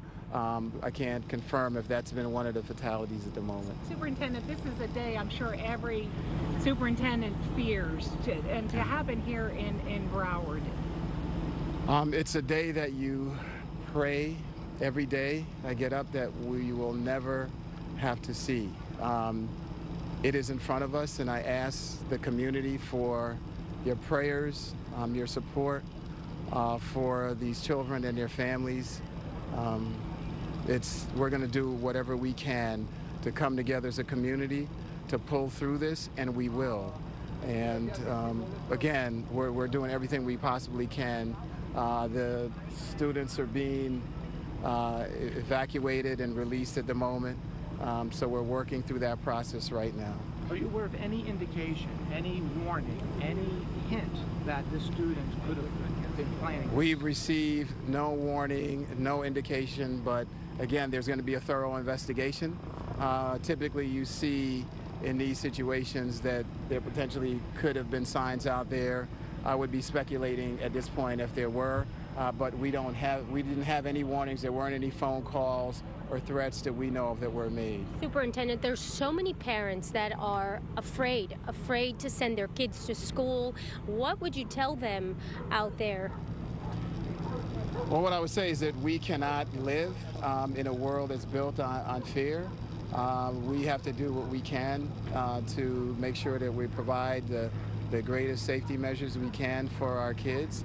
But what I'll tell you is that mental health issues in this country are growing, and they're a big challenge, and it's something that's going to need to certainly be addressed within our school systems as well as in the broader society to ensure that these kind of tragedies don't continue.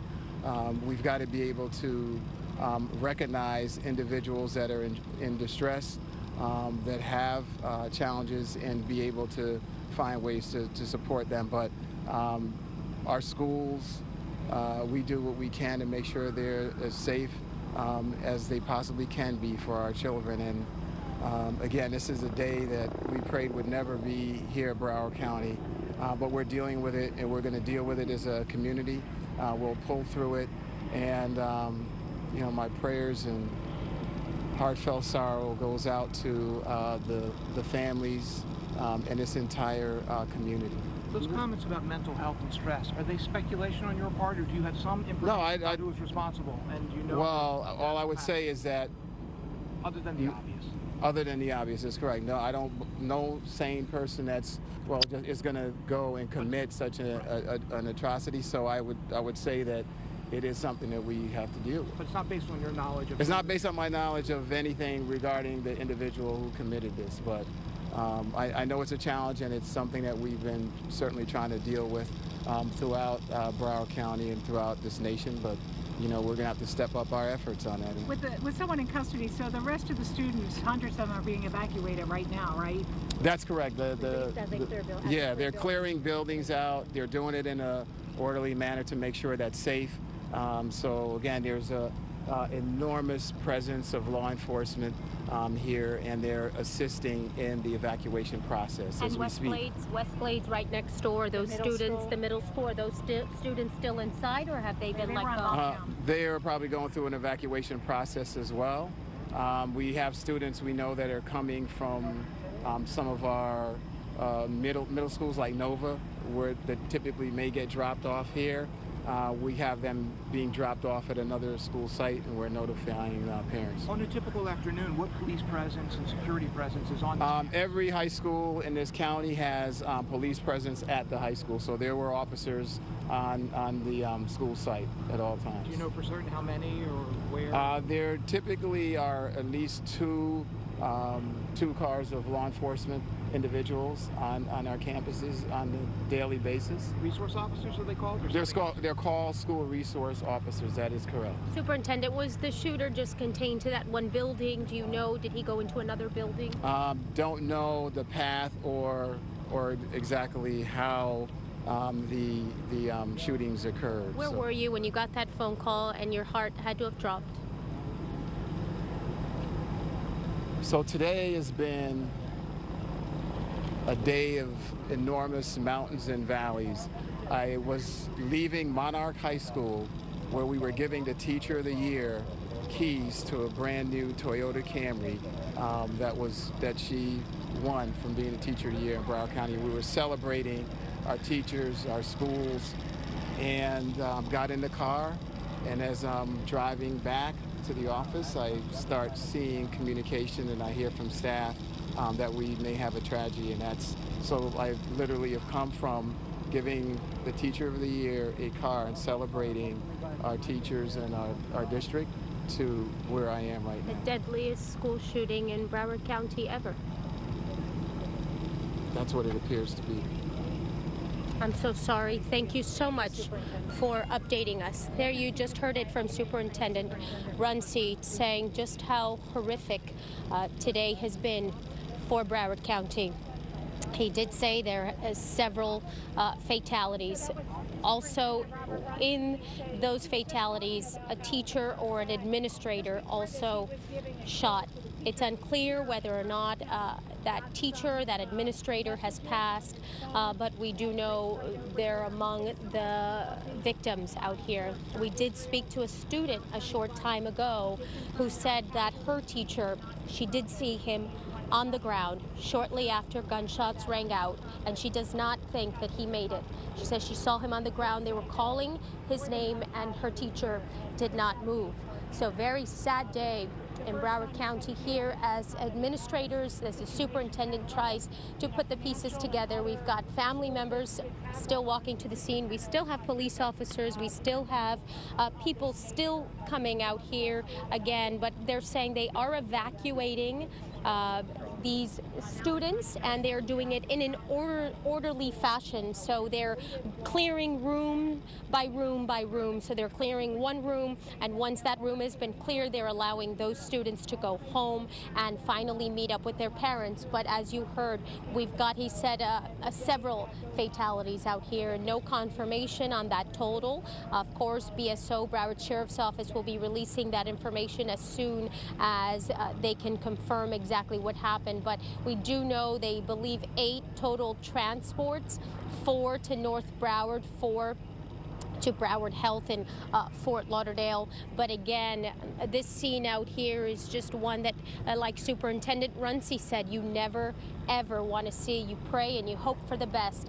But now this is what we're dealing with, and we'll deal with it, as he said, as a community together. But our prayers and our thoughts go out to every single one of those families out there and those victims. Reporting live in Parkland, Vanessa Medina, back to you guys. And what we're looking at right now, Vanessa, and for those of you maybe just now joining us, is a live picture of Pompano Beach Fire Rescue. And in that fire rescue truck, we understand is the person police are alleging is responsible for this mass shooting. We watched him being taken on the stretcher wearing a dark shirt, put in that ambulance, and now being taken to the hospital. We're also hearing so far at least 14 victims. The victims have been and will continue to be transported to Broward Health Medical Center and Broward Health North Hospital. Again, as we keep watching this particular Pompano Beach Fire Rescue truck with the alleged shooter inside, we heard Superintendent Runcie say that this person is a potentially former student, which we did hear from other interviews from other students. He also said he believes that a teacher or administrator may be involved in the fatalities. And as we pointed out throughout our coverage this afternoon, the numbers are going to change. So don't get attached to the number of at least 14 or whatnot. That is subject to change as honestly as law enforcement and other officials get a better handle on the situation. We showed you a couple of minutes ago images of the suspect being taken away from where police picked him up, and he's being brought to the hospital, evidently. Franklin White is there. Franklin, you have something for us.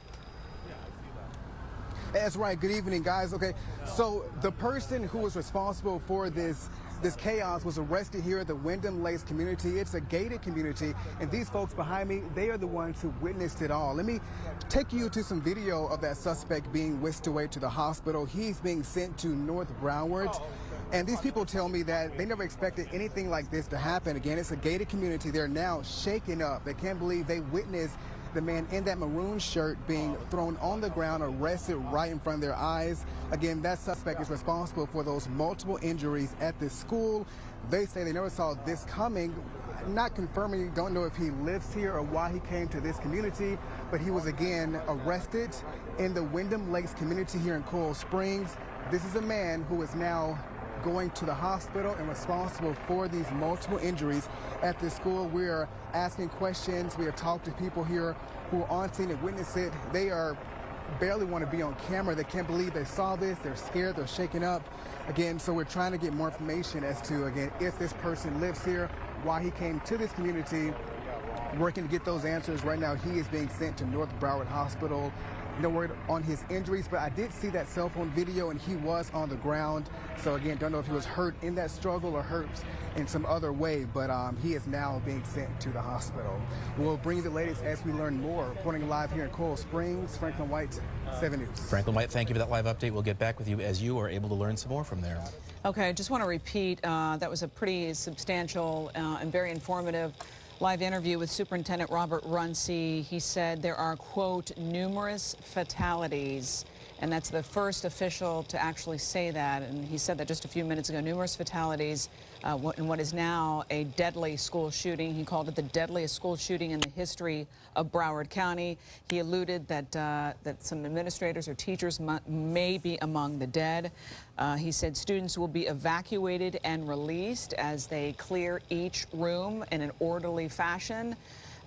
He also said that every high school, and we know this, those of you who live in Broward County, even in Dade County, has a police presence, typically 2 cars of law enforcement, and that really goes to the investigation. Who is this person? Robert Runcie said that the shooter may actually be a former student who perhaps knew the layout of the school. And you're looking at a live picture again of Pompano Beach Fire Rescue transporting this individual, this alleged shooter, to the hospital, along with at least 14 other victims, also in various hospitals. Also, along with our reporting this afternoon, the superintendent indicated that, to his knowledge, there was no prior warning, no signs that this student or former student, if that's the case, was someone that needed to be on their radar. And that is significant in that authorities, before he was in custody, had an idea who he was. They know where he worked. They had an opportunity to look at his search history on his computer, according to our reporting. So they've already developed a bit of a portrait of this young man, and that may well help them as they advance their investigation, as that now gets underway. As we, of course, our main priority now is focusing on the victims and their treatment and care and support for their loved ones. And then on the other aspect of this, as the investigation gets underway, they have a little bit of a leg up in that they've been able to develop a portrait of this young man because they've had a good idea who they were looking for a good part of the afternoon. And of course, the aftermath, as we look at a live picture again of the suspect being transported to the hospital, the aftermath really is back at the school.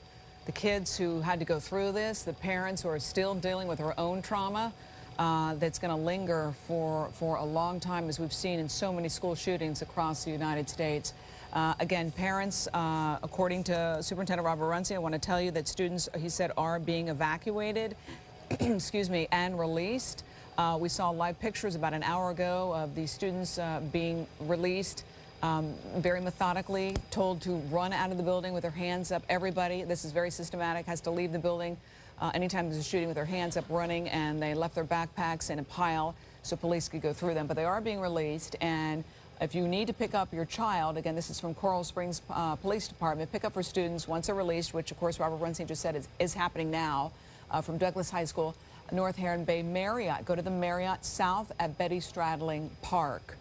So I'm sure the parents are going to have to show ID, perhaps are in touch with their child via text, but all these parents really want to do is see their kid, make sure they're okay. And perhaps, I can't think of a more impossible situation to have it, but you need patience because this is a methodical process that by which they evacuate and dismiss everybody. And Ralph was reporting to us earlier there, everybody has to drop off their bags. They check the bag against the student to make sure it's not the person they're looking for. That may no longer be the case since they have someone in custody. But there is a process that they follow, a protocol to evacuate and dismiss, and that could take a little while. So those of you who are anxious to pick up your loved one and get on out of there, who can blame you? But just be aware it might take a little longer than you anticipate because of the circumstances. And again, if you're now joining us on the right, we are following the Pompano Beach Fire Rescue truck that is transporting the alleged shooter of this terrible, terrible school shooting that happened about 2:35 at Marjorie Stoneman Douglas High School there in Parkland. Created mass chaos. Again, we said this earlier, for just now joining us, there was a fire drill earlier in the day, so when kids say they heard pop, pop, pop, they thought maybe it had something to do with the fire drill earlier. Kids started texting each other because every child seems to have a phone these days, and communicated that in fact it was actually a shooting. Kids started running out of the classroom and out of the building. And at least, and again, as Craig's mentioned, it's so true, and the number is changing, at least 14 injured. We heard Robert Runcie, superintendent of Broward County Public Schools, say a few moments ago, numerous fatalities. He called this a horrible day and the deadliest school shooting in the history of Broward County. One of the students we'd been hearing from earlier, and I guess we've heard this from quite a few of them, initially when the alarm was sounded, people thought it was a drill. They had had a drill earlier in the day, and they thought, oh, this again. And then one of the kids mentioned, you know, it's Valentine's Day, and there's so many balloons that they thought the noise they heard was coming from balloons. And then he kind of regrouped and said, no, that's not it. And then that realization set in. So, you know, by golly, they on a day that a lot of folks came in to, you know, celebrate that special someone on campus and brought the balloons and the candy and so on and so forth, and they quickly realized there was no celebration going on. There indeed was a shooting happening. I think on the left hand, we might mention the suspect in the ambulance being brought to Broward Health North, we're told, up in Deerfield. So that live picture you're seeing there is that emergency vehicle bringing that young man to the hospital at Broward Health North in Deerfield Beach. And on the left is a picture there still of the school chaos. They're trying to get a handle on. Again, students are being evacuated and released. And of course, every parent who has a child in public or private school in South Florida knows that there are drills for these kind of things. There are lockdowns, and every time you hear of a lockdown, your heart just drops. And every child goes through these procedures, but as one parent said about an hour ago, you never think it's going to happen to you. You never think it's going to happen to your child. And it did today, at least at Marjorie Stoneman Douglas High School there in Parkland. Again, it bears repeating, if you want to pick up your child, they are releasing these children methodically. North Heron Bay Marriott, that's where you need to go, south of Betty Stradling Park. You need to show ID, and eventually all children will be released. Not unclear, though, as to when they'll get their belongings back, because we saw in a live picture earlier that all the backpacks were put in a large pile for police to go through. And we mentioned police, and perhaps if you've been with us for a little bit of time here this afternoon, you've noticed, aside from the superintendent of the Broward District, we haven't heard from any law enforcement. And as you know, in these situations, there is a point at time at which the various agencies involved, whether it's BSO or now the FBI, we know the FBI is on scene, will speak to us about what they've been able to learn. That hasn't happened yet, and that just suggests that they're still, even though they have someone in custody, they still have some investigative work to do before they come out and give us even the preliminary information that they have. So be mindful that what we're sharing with you, our reporting from our sources and so on, some of it is preliminary and it's subject to change when we do hear from authorities. When that happens, I can't tell you. We'll have it here on the air and online at WSVN.com. But as of now, that's not something we know is going to happen anytime soon. And whenever you have such a large, awful event, so many people are affected. I want to let you know that all Broward County Athletic Association high school sporting events scheduled for today will be postponed in the wake of the shooting here at the high school. So there will be no boys basketball districts or boys soccer regional finals on the schedule for today. As we told you, we're looking at a live picture there on the right. Pompano Beach Fire Rescue is transporting the suspect, the alleged shooter, to the hospital. We saw him put on a stretcher a short time ago there in Coral Springs. Okay, there, Ralph's zooming in on exactly where he's going. We've got 7's Walter Morris there at the hospital where the suspect is being taken. We're going to hear from him. Walter? Lynn, that's right. Well, if you take a look now, you can see several units from BSO standing by, as well as hospital staff as we gear up for that arrival. Now, in the past 30 minutes or so, we've seen at least 3 rescue trucks arrive here at Broward Health North. Of course, a lot of moving parts. We're still waiting for an update from hospital administrators, but here's what we know. At least 8 transports so far, 4 of them brought here. Now, we've been monitoring the situation, of course, for the past hour. We know that suspected shooter is now en route. And just to set the scene for you a little bit, a few minutes ago, we were actually set up down there in the distance. But as you can see, some of those BSO personnel pushing us back as they gear up for that arrival. We know that rescue truck is now en route. Again, no word on that suspected shooter's injuries, but of course, we'll stand by and continue to follow this from here as it develops. Hey, Walter, I'm sorry, we're just trying to get a handle on some of the numbers. Reiterate, at Broward Health North, how many folks did you say have been brought there by paramedics? So far, we've confirmed at least 4 people brought here from that shooting. However, of course, there's still a lot of moving parts. We're still waiting for more specifics, but that update for about a half hour ago, again, we've seen a few rescue trucks arrive in the past half hour, but we haven't confirmed that they are all coming from there. So, Walter, as we look at a live picture of the ambulance coming toward you on the right and a live picture to the left of the high school where the shooting took place, are you saying that the suspect is coming to Broward Health North along with 4 other shooting victims? They're going to be at the same hospital? 4 other victims were brought here. 4 others were rushed to Broward Health, and we do know the suspected shooter is now en route here to the hospital. Okay, Walter Morris, we'll get back with you. Thank you so much. Perhaps as we get to the point at which that young man, and we're not clear, we saw when the suspect was taken into custody, not long after that, placed on the stretcher, not clear the nature of what happened to him, whether it was something that happened at the school or whether after the fact the encounter with authorities, we just don't know. Or maybe it's an abundance of caution just to have him looked over, but we do know he is being taken right now to Broward Health North in Deerfield Beach. Walter Morris is there. We'll be back with him when he has more for us. Going to the same hospital, presumably, were 4 other shooting victims. Or I wanted to correct myself. You saw a live picture on the left-hand side earlier. Apparently, that is the hospital where the suspect is going, Broward Health. Now, on the left-hand side, we have, I believe this is this video, guys, or is this live? This is video, okay, on the left-hand side. Even though it says live, to the right is a live picture. To the left is video of when they were taking this shooting suspect on a stretcher about 30 minutes ago. This is a live picture, of course, outside of the school, Marjorie Stoneman Douglas High School there in Parkland, where there are numerous fire rescue and fire trucks and police trucks. Police cars were there on the scene. FBI is on the scene. SWAT is still there. Coral Springs PD is there. And, of course, everyone with the school system, including Robert Runcie, superintendent, is there as well.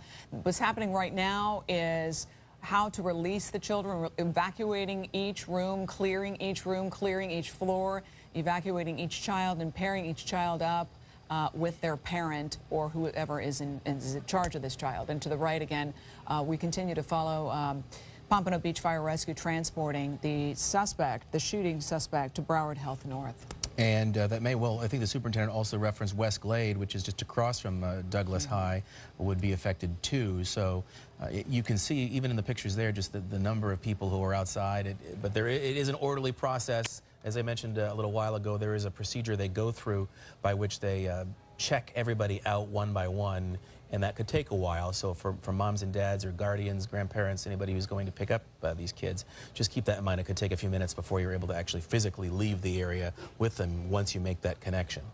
We're also getting word that Governor Rick Scott is traveling to Broward County now to be briefed by emergency management officials and law enforcement.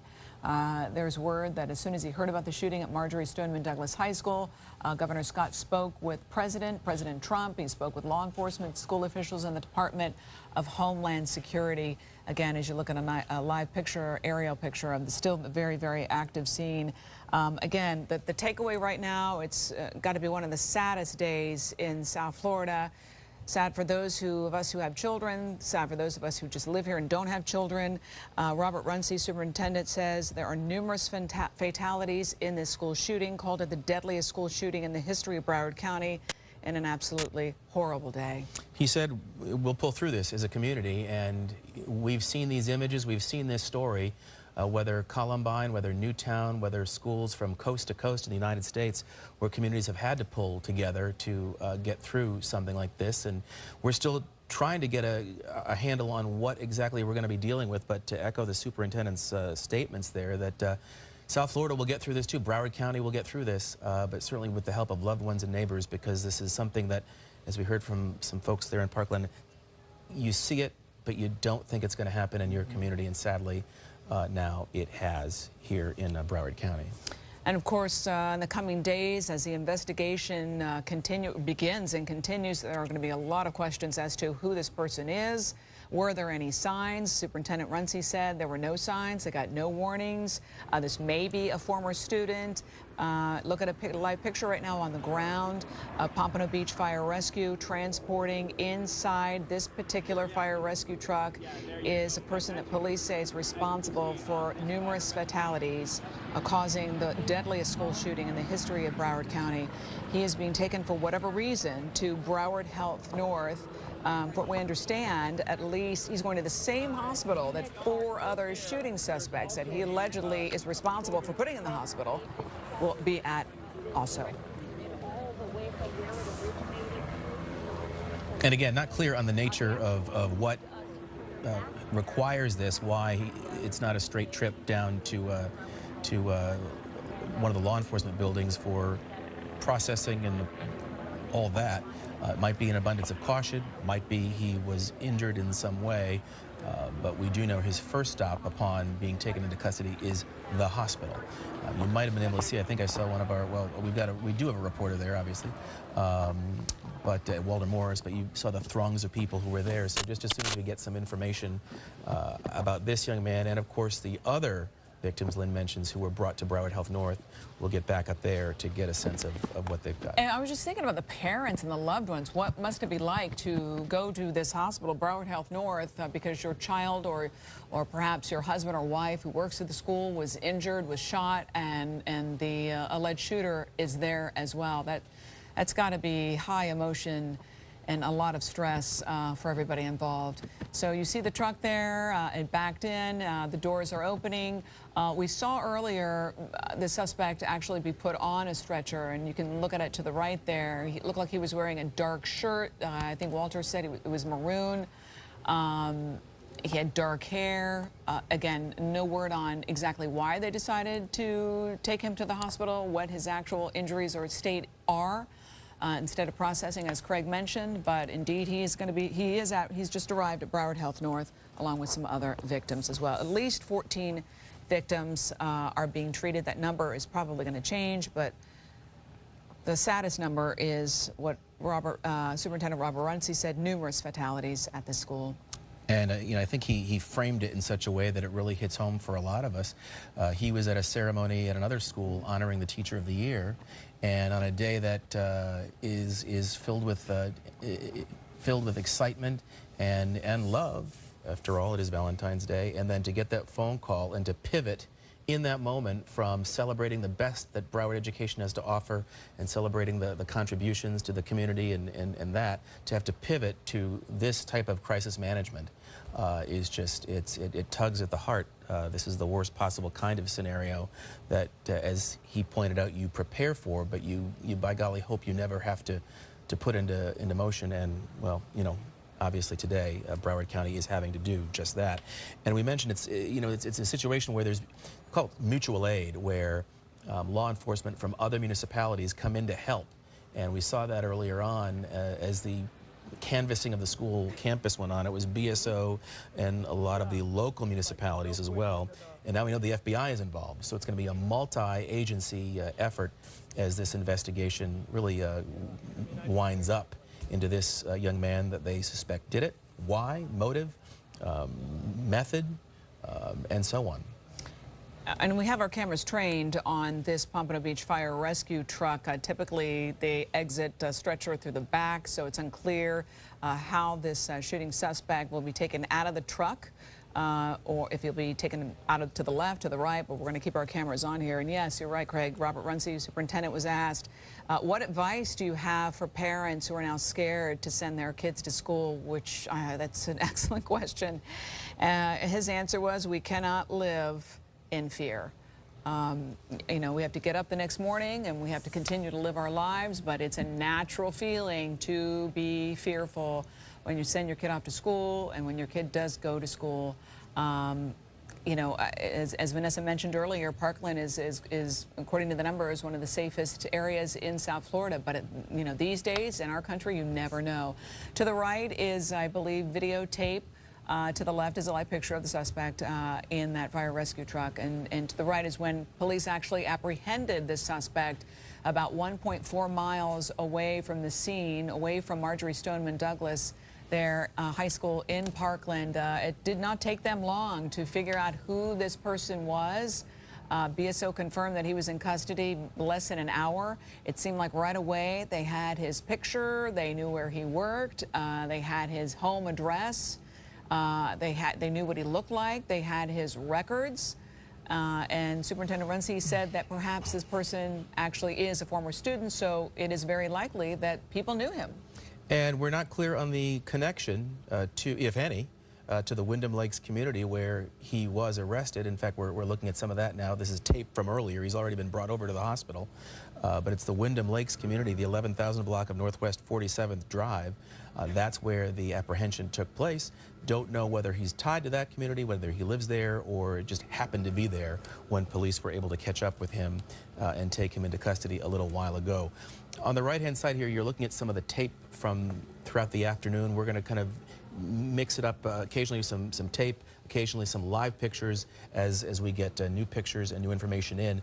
This is the evacuation process we saw earlier on as some of the injured or wounded were being brought to the hospital there, and you can see some of the students early on who were in parts of the school campus that were secured, and they were able to evacuate while the lockdown was still in place. And while the SRTs, the Special Response Team, continued to do their work, as they cleared sections of the campus, they allowed students to leave, and that's some of what you're seeing, the tape there on the right-hand side of the screen. And because social media is such a large part of our children's lives in this generation, they've already jumped on it, getting tweets from kids. How did we let this happen? This is my school. There's hashtags out there, hashtag Parkland, hashtag Stoneman Douglas. Some kids are already putting up the alleged shooters, who they think is the shooter's face. So kids are already trying to deal with this trauma on social media and by talking to each other. And as you mentioned, Craig, earlier, every person, certainly every child, seems to have a smartphone these days. And it's allowed in many schools. And there's going to be pictures. And we saw a still picture. Boy, that was really just breathtaking, of a shot close to the ground.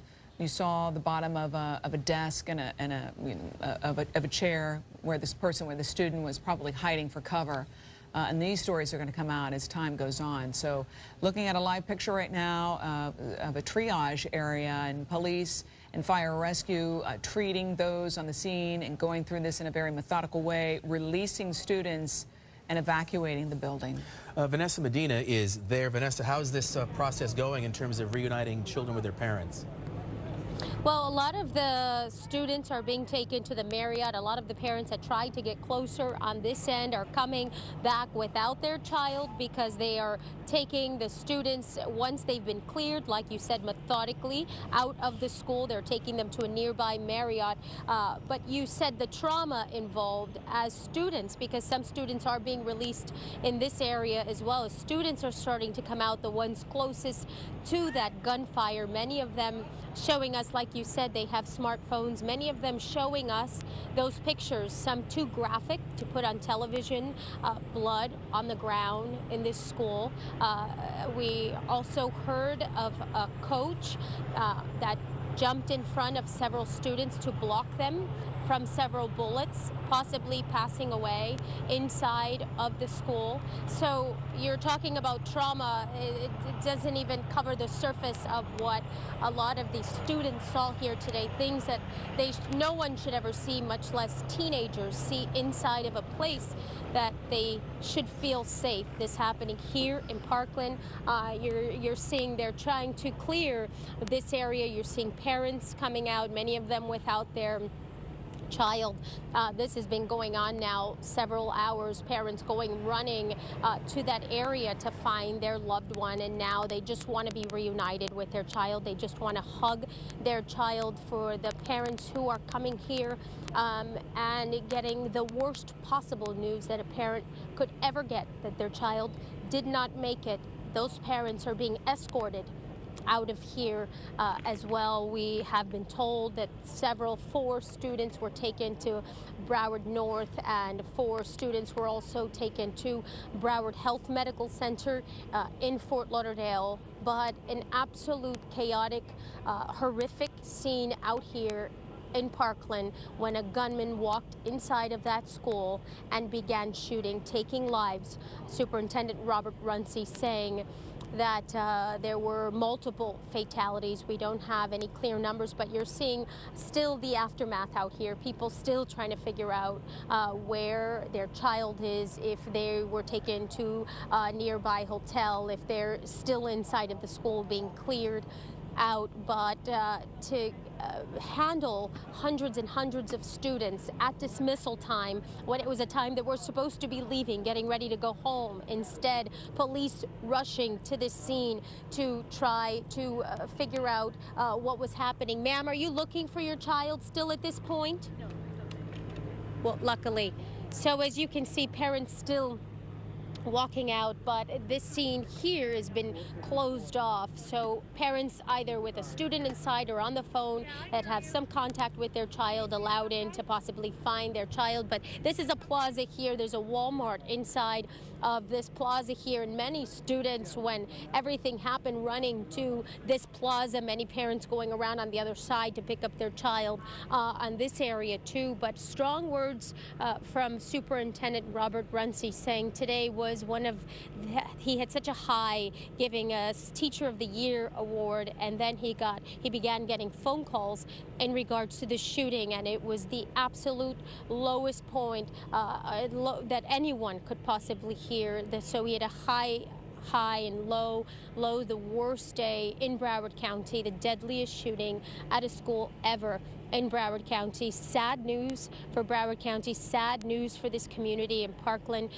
We do know that the lawmakers here in Parkland are gathering, trying to make sense of this as well, trying to figure out what happened here. Like you said, the motive, what would possess a former student or student to go on a shooting rampage inside of a school. There was some speculation as to who this student could be. Many of these students coming out saying they knew who this person was. That Vanessa, we're going to ask you to hang on for 1 second because we want to get to the sheriff.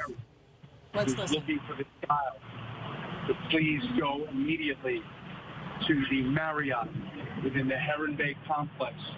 Our deputies and other police officers are transporting these young students over to Heron Bay to be reunited with their parents. So that's where we want parents to go.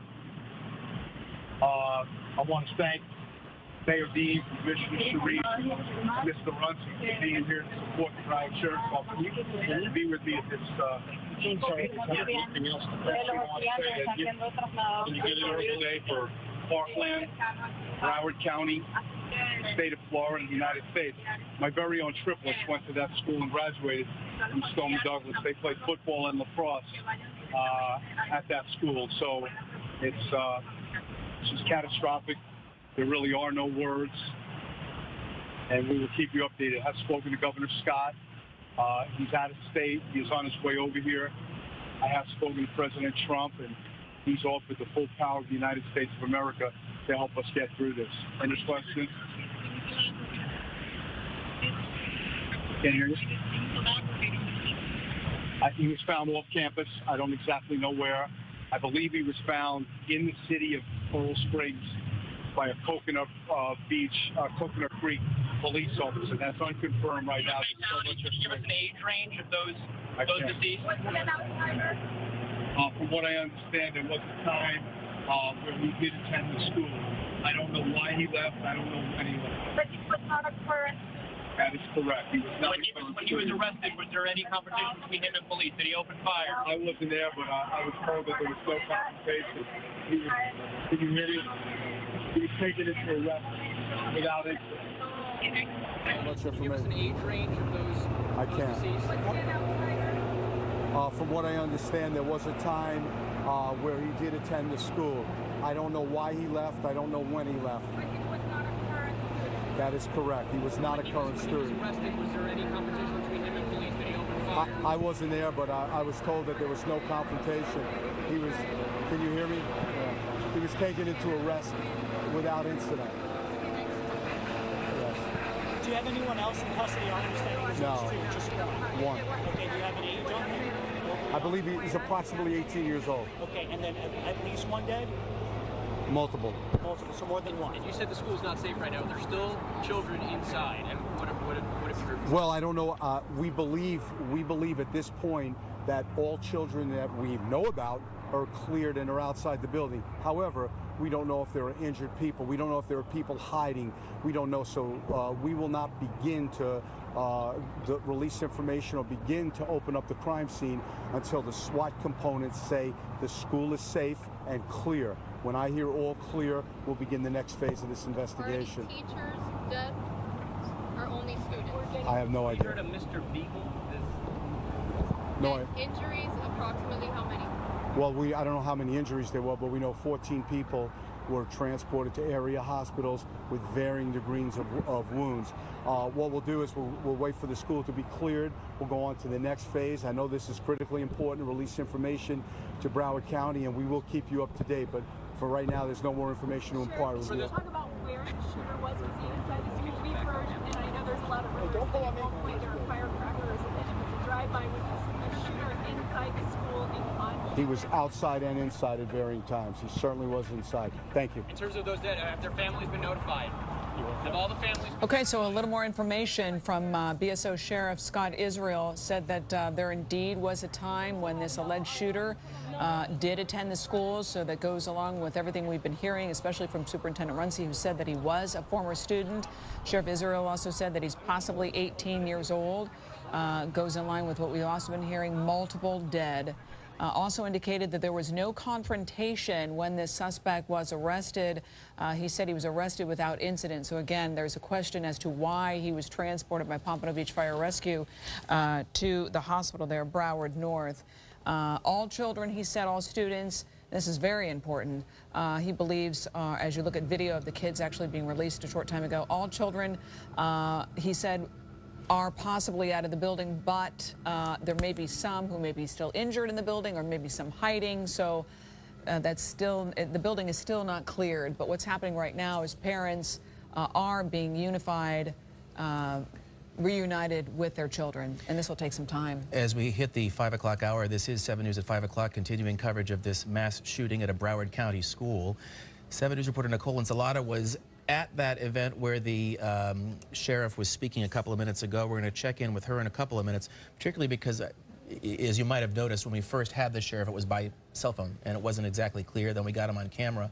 I want to get to Nicole so we can see if there was anything we missed at the beginning of that brief media availability. But it sounds as though we gleaned from it most of what we know, the sheriff knows at this hour. He's not there. He's still in a position of trying to collect information himself. So subsequent updates this afternoon or this evening will, I would imagine, be a bit more, have more depth to them, because the sheriff is still, as he acknowledged, still getting information from his people who are actively involved in this. We keep hearing the number 14. 14 people have been transported to area hospitals. The number that is probably the most sad is actually the word numerous. We're hearing numerous fatalities. No exact number on the number dead, but at least 14 transported to the hospital. That does not include the suspect, which now we have a little bit of a better picture of this person. We heard from Sheriff Israel say he's possibly 18 years old, and apparently he was a former student. He was inside the building around 2:35 when the shooting occurred, and he was outside the building at multiple times. If you are a parent or perhaps a loved one who wants to know how to pick up your child from Marjorie Stoneman Douglas High School there in Parkland after this awful shooting, this is a reunion point. Go to the Marriott at the Heron Bay Golf Club, and here is the address, 11775. That's 11775. That's in Heron Bay Boulevard, and that, of course, is in Coral Springs. So if you go to the Marriott, you show your ID, you'll be reunited with your child. And a lot of parents are texting their child right now, but of course what they want to do is see their kid and make sure that their child is okay and take them home. You can't even put into words how awful, how difficult this afternoon had to have been for the parents whose children attend this school, and 7 News reporter Brandon Byer has heard from some of them. He's in Parkland with that for us. Brandon? Yeah, Craig, and the interviews you'll hear here in just a moment were from some of these students, these high school students, as they were in those early stages of frantically leaving. Some of their friends were still in the school. At this point in time, the shooter, who is now in custody, was not so. There was all sorts of confusion going on in regard to who that person may have been, where that person may have been. What we're learning from students as we've talked through them throughout the day is that there was some sort of a drill here on the campus. That was pretty routine. The students, the faculty, they know what to do. They practice for these things. That came and went. Later in the day, there was another alarm that went off and sounded a lot like that very first drill, fire drill, whatever drill they did earlier this morning. So there was some feeling from students here at Stoneman Douglas, okay, well, it must be a mistake because we just went through this. So caught them off guard a little bit, if you will. And then moments later is when students started telling us they began hearing the gunfire and could see the look in their teachers' eyes, other students' eyes as they began to basically run for their lives. So I want you to listen to a series of interviews from students we spoke with as they were initially leaving the campus. I was in the classroom farthest, closest to the highway. They pulled the fire alarm and they went on the intercom and they told everybody to evacuate.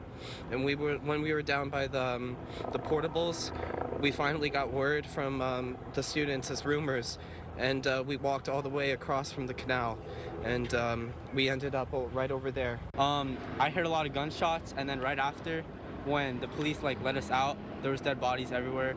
There was 2 there, and then when I kept walking down, there was more. It was just scary. We were just in class waiting, doing notes and talking about a project, and the fire alarm goes for the second time in the same day, which is weird. So we all just go out to the field like we're supposed to, and then I hear gunshots. You can tell, and then usually, it's definitely gunshots. Yeah. Usually whenever a fire alarm goes off, it's usually just culinary, an accident or nothing, but it was really odd to have 2 fire alarms in one day. So you heard those students talk about it was kind of a weird situation that they had a fire drill today and then heard that second fire alarm go off and caught a lot of them thinking must be some mistake here. There's no way we're doing this twice in one day. Quickly realizing it was a run for your life situation, and an all-call evacuation went out and students started leaving the school at any exit as they could find. Still seeing some parents here at one of the major intersections. We're Coral Ridge Drive, and I want to make sure I say it right, Holdberg. And we're hearing from various officials, you heard from the sheriff, that they're asking parents who maybe haven't made contact with their students yet, and most parents that I've spoken with have at least touched base, thank God, with their children who were inside the high school, even the ones that didn't get out until most recently. But thanks to cell phones and friends who may have had cell phones in the classroom, most were able to make contact with students, but haven't been able to do so. There's a Marriott, I think it's Coral Springs one here in Bay, and so they're asking parents to respond there if there are still some questions, or if you've yet to be able to make contact with loved ones. Hugely active scene still at this point. Again, this all taking place moments before school was officially set to dismiss on this Wednesday afternoon.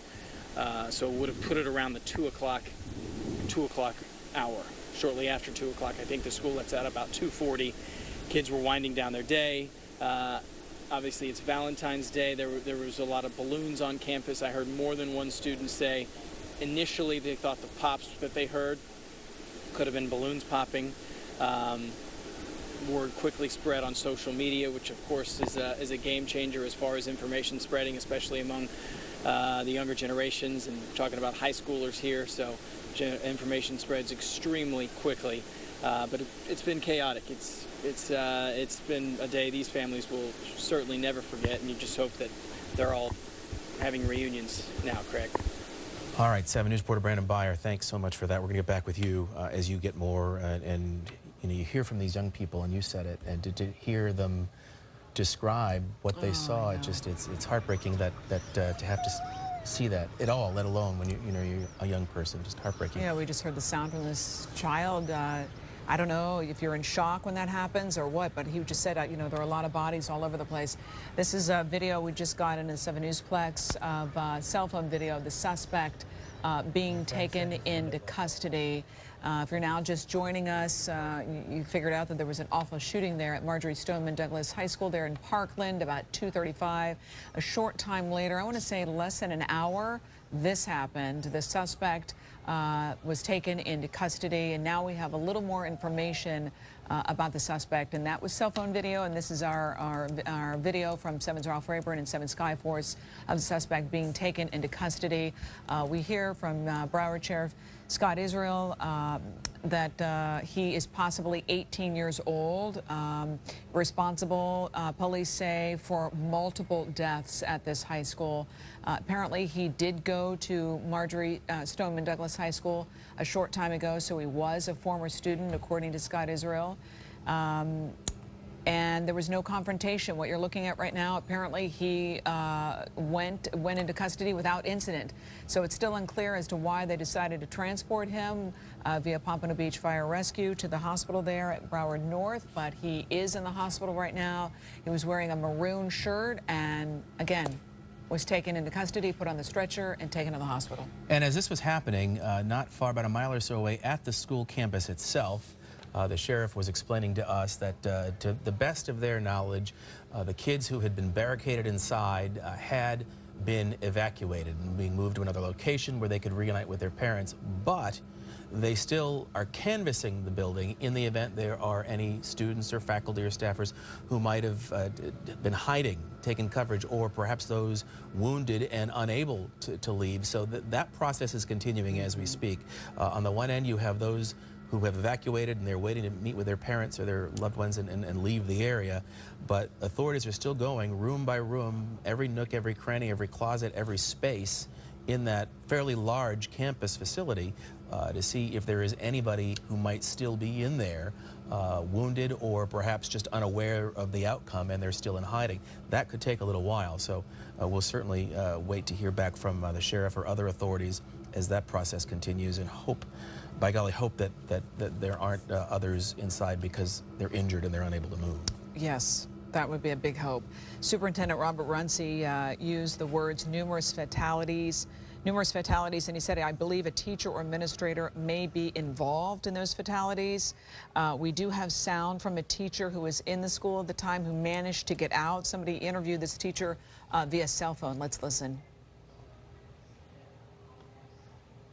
It was the end of the school day, and the fire alarm went off, and we went to evacuate, as if it was a fire drill, and then we got maybe 15, 20 steps out of the classroom, and we were told that we were on cold red, and we ran back inside to the classroom and got crossed down on the floor, and then we moved into the closet. A friend of mine teaches on in the freshman building, and she said that as she was leaving that there were bodies on the floor. So I don't know who it is, and I don't know why, but I mean, this is the type of situation that we just had a training about this, not maybe like 6 weeks ago, about how to deal with the situation. If we hadn't had that training, it could have been, a lot worse. In fact, a lot of us probably thought that this was the drill that we were supposed to have, this semester to practice. And it wasn't. It was a real thing. I managed to put 19 kids in the closet with me. How long did you have to be there? Less than a minute. Oh, less than a minute, and then you were cleared pretty quickly. No, we were in the closet for probably 40 minutes. Oh, 40 minutes, Like, okay. we were locked in the closet until SWAT came and got us and took us somewhere else, and then took us somewhere else. And now we're, standing out on the street, and kids are, finding their parents. Wow, that certainly paints a picture. So you just heard an interview with a teacher who said that they just trained for this 6 weeks ago.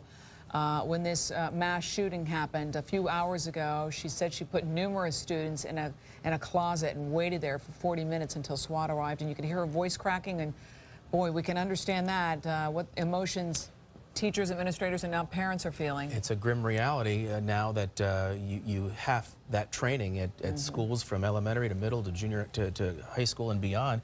You see it in the workplaces as well, where there is training for this type of event that we seem to see again and again and again.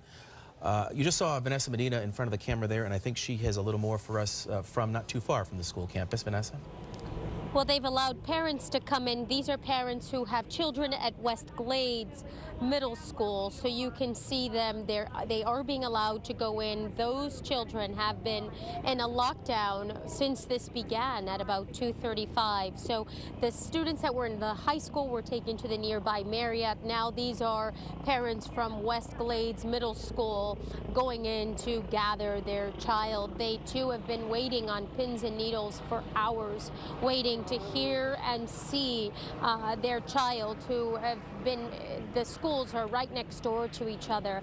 And we had reports of children inside of West Glades Middle who were watching this all unfold. These middle school students, they could see from their windows, they could see SWAT team running inside of the high school, running outside, and they were just so terrified while just the most horrific event was happening right next door to them. So now parents walking, this is about less than half a mile towards West Glades Middle School, walking to get to their loved one, hug their child so tight as they grab them, knowing that their child is okay. But there are many parents out there who are not going to be able to say that tonight. They're not going to be able to say that their child is okay. Either their child was injured or did not make it through this school shooting here in Parkland. So again, this is on Holmberg and Coral Ridge Drive. If you're in contact with a parent who has someone still at West Glades Middle School, they are allowing parents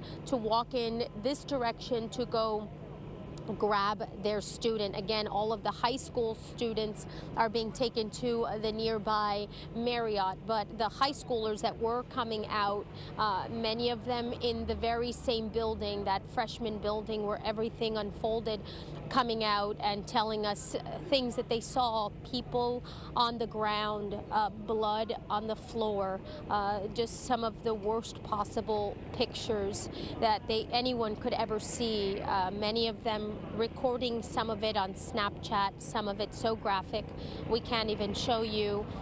Many of the students coming out and telling us that a teacher was involved in this. We are hearing reports that a teacher tried to shield himself from the gunman trying to protect students and was also shot. We heard from Superintendent Runcie a short time ago saying that this was just a horrific day, the deadliest in Broward County. And here we are on Holmberg Road in Parkland with about 100 Fort Lauderdale, Coral Springs, BSO deputies, police officers from across the county. And we are at the deadliest school shooting in Broward County in the nation. As of right now in Broward County, this is the deadliest shooting. But this is just such sad news for so many families out here, for law enforcement who are out here and responded to this scene. Just a sad, sad day. Again, as people start to come out and we start to hear these stories of when the gunfire rang out and how people were running for their lives and running for cover, running under desks just to get away from these bullets. People coming out here crying after knowing someone, something inside, coming out hugging. Just a very sad scene out here in Parkland. Of course, we'll stay out here. We'll try to, here we have some more parents, as you can see. These are all West Glades parents now making their way to that school. Again, it's less than a half a mile. They have this area all closed off.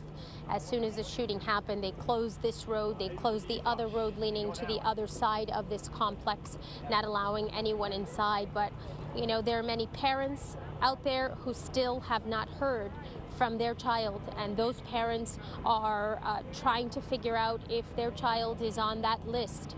And many people calling and texting and asking, have you heard if my daughter is okay? Have you heard if my son is okay? We're getting many of those phone calls out here. We just don't know. It's too soon. We don't have any victims' names As of yet, we do know many people were transported, but again, these are just parents trying to pick up their West Glades Middle School students out here on this road, Holmberg Road. They were stuck across the street and they were not allowed to come, but now they've opened up this street, and you know, parents frantic out here. You can see them on the phones. There were so many people out here using their cell phones that there was no service. So many parents could not get in touch with their child for several hours. They were not allowing, they couldn't get through. So these parents now finally in touch with their child, and they're now being allowed to go grab their child. But again, just as this scene unfolded from 2:30 when that bell rang at that school, and then shortly after gunshots rang out, this is now the very sad aftermath. The chaos is now turning into a very raw reality for these people as they start to understand the gravity of the situation, what has actually happened here in Parkland. We do know several people, multiple fatalities, according to Superintendent Robert Runcie out here. A horrific scene at this school for parents, thousands of parents and family members, people trying to figure out where their loved ones are and were, and still many people who have not spoken to their child are still in the middle of this hell, to find their daughter or son who may still be inside that school and at this point may not be coming out alive. So very sad scene out here. Back to you guys on the desk. Well, yes, our hearts go out to those parents who maybe have not heard from their children. It's worth repeating. On the left-hand side is a live picture of the parents being allowed to actually walk to West Glades Middle School, which was also put on immediate lockdown when the shooting broke out. And of course, to the right is an aerial picture of the situation still going on at Marjorie Stoneman Douglas High School there in Parkland, where parents are being reunited with their children. This is a story that's made headlines since it happened, 2:35 all around the country. Sheriff Scott Israel said that he has spoken to Governor Scott, and Governor Scott is on his way to South Florida. He said he also has spoken to President Trump. We're also getting some reaction to this from congressional lawmakers and others. Let's bring Jeff Lennox into the conversation. He's at the Satellite Center for us. Jeff? Yeah, Craig Lynn, like you mentioned, from our national leaders on down to state and local, we have a lot of reaction coming in as our leaders assess this ongoing situation, this school shooting in Parkland. Again, like you mentioned, President Donald Trump, tweeting out his sympathies to the victims and their families. We know Governor Rick Scott is on his way to South Florida. He has been briefed on the situation. Also, Senator Marco Rubio tweeting out a few moments ago that he has been briefed by Broward County Sheriff Scott Israel. And again, now we are getting some on-camera sound from Senator Bill Nelson in Washington talking about this situation. He has also been briefed on the very latest developments coming in out of Parkland. Here's what he has had to say. This is a bad day for Florida and for the country. And you can imagine the grief of parents right now not knowing, as well as the students not knowing. That was Senator Bill Nelson just a few moments ago in the nation's capital, and this is the exact tweet from President Trump a short while ago. He tweets, and I quote, "My prayers and condolences to the families of the victims of the terrible Florida shooting. No child, teacher, or anyone else should ever feel unsafe in an American school." That from President Trump just a short while ago. So again, a lot of reaction coming in from politicians as they assess the situation. Again, they're checking in, getting briefed by the FBI, also the Broward Sheriff's Office as well. Scott Israel a few moments ago talking about that scene there, saying that there are multiple fatalities there today in Parkland at that high school. And we will have more reaction as we get it here in the Plex. Craig Lynn, back to you. All right, Jeff Lennox, thanks for that live update from the Sat Center. We know we'll continue to get some reaction coming in from all corners, and we'll bring that as that comes in. And of course, the focus now is on the suspect, the shooting suspect. Now we know that he's at least 18 years old, and he did go to that school at some point. We've got 7's Franklin White there on the left-hand side with more on where the suspect was apprehended a short time ago. Franklin? Yeah, this right here is the Wyndham Lakes area, and the suspect was captured beyond these houses right here on the backside of those houses down there. Police, people who saw it all are, as you can imagine, shaken up. Now, the suspect was taken and arrested to North Broward. Let me show you some video of cell phone video from a viewer who saw the arrest firsthand.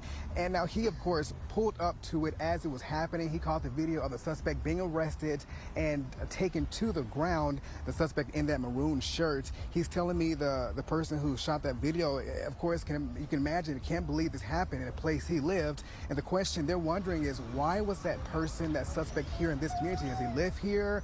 Does he know somebody here? Why was he here? So that's the big question they're all wondering. And, you know, they're now, it's a sigh of relief that he's arrested. Of course, people here happy that he's gone. And if you live near the Wyndham Lakes area, you cannot access this community. You cannot come in at all. You can leave, but you can't come back in. There's now traffic surrounding this entire area. And again, that suspect arrested hours ago.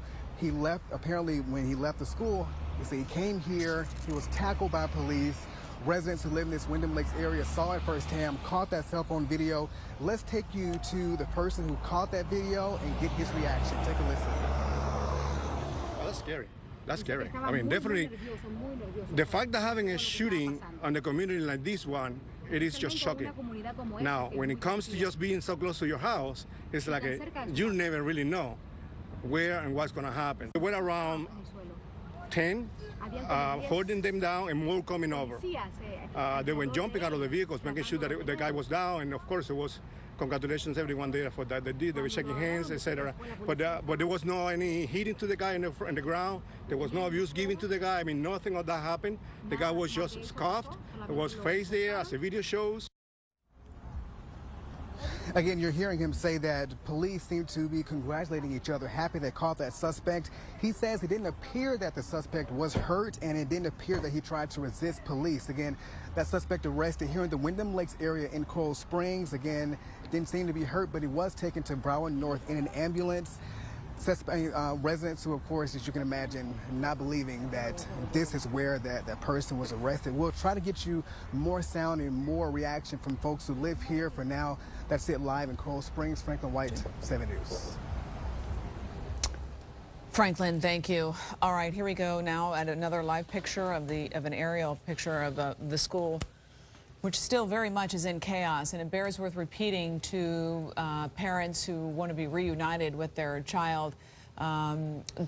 Police say they are evacuating room by room, and they are letting kids actually be reunited with their parents. Go to the Marriott at Heron Bay Complex. If your child went to this high school, the Marriott Heron Bay Golf Club, and here's the address, 11775, that's in Heron Bay Boulevard. That is in also Coral Springs. You show ID.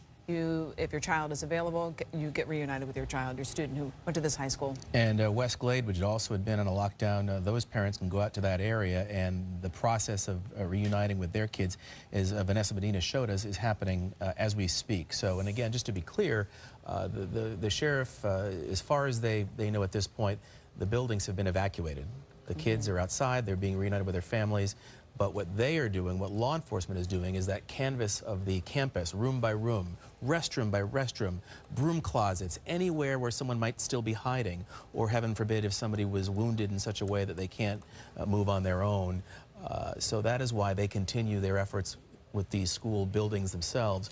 But the sheriff said a little while ago that as best as they can tell, the buildings have been evacuated. Speaking of the sheriff, we heard from him about 20 minutes ago, and the guidance, and this is merely guidance at this point, but they hope to be able to meet with reporters again to bring us an updated information by my time estimate, maybe about 6:15, maybe a little after that. So in the next 45 minutes, maybe to an hour, we may hear more from Sheriff Israel, particularly as it relates to the number of people wounded, the number, heaven forbid, dead.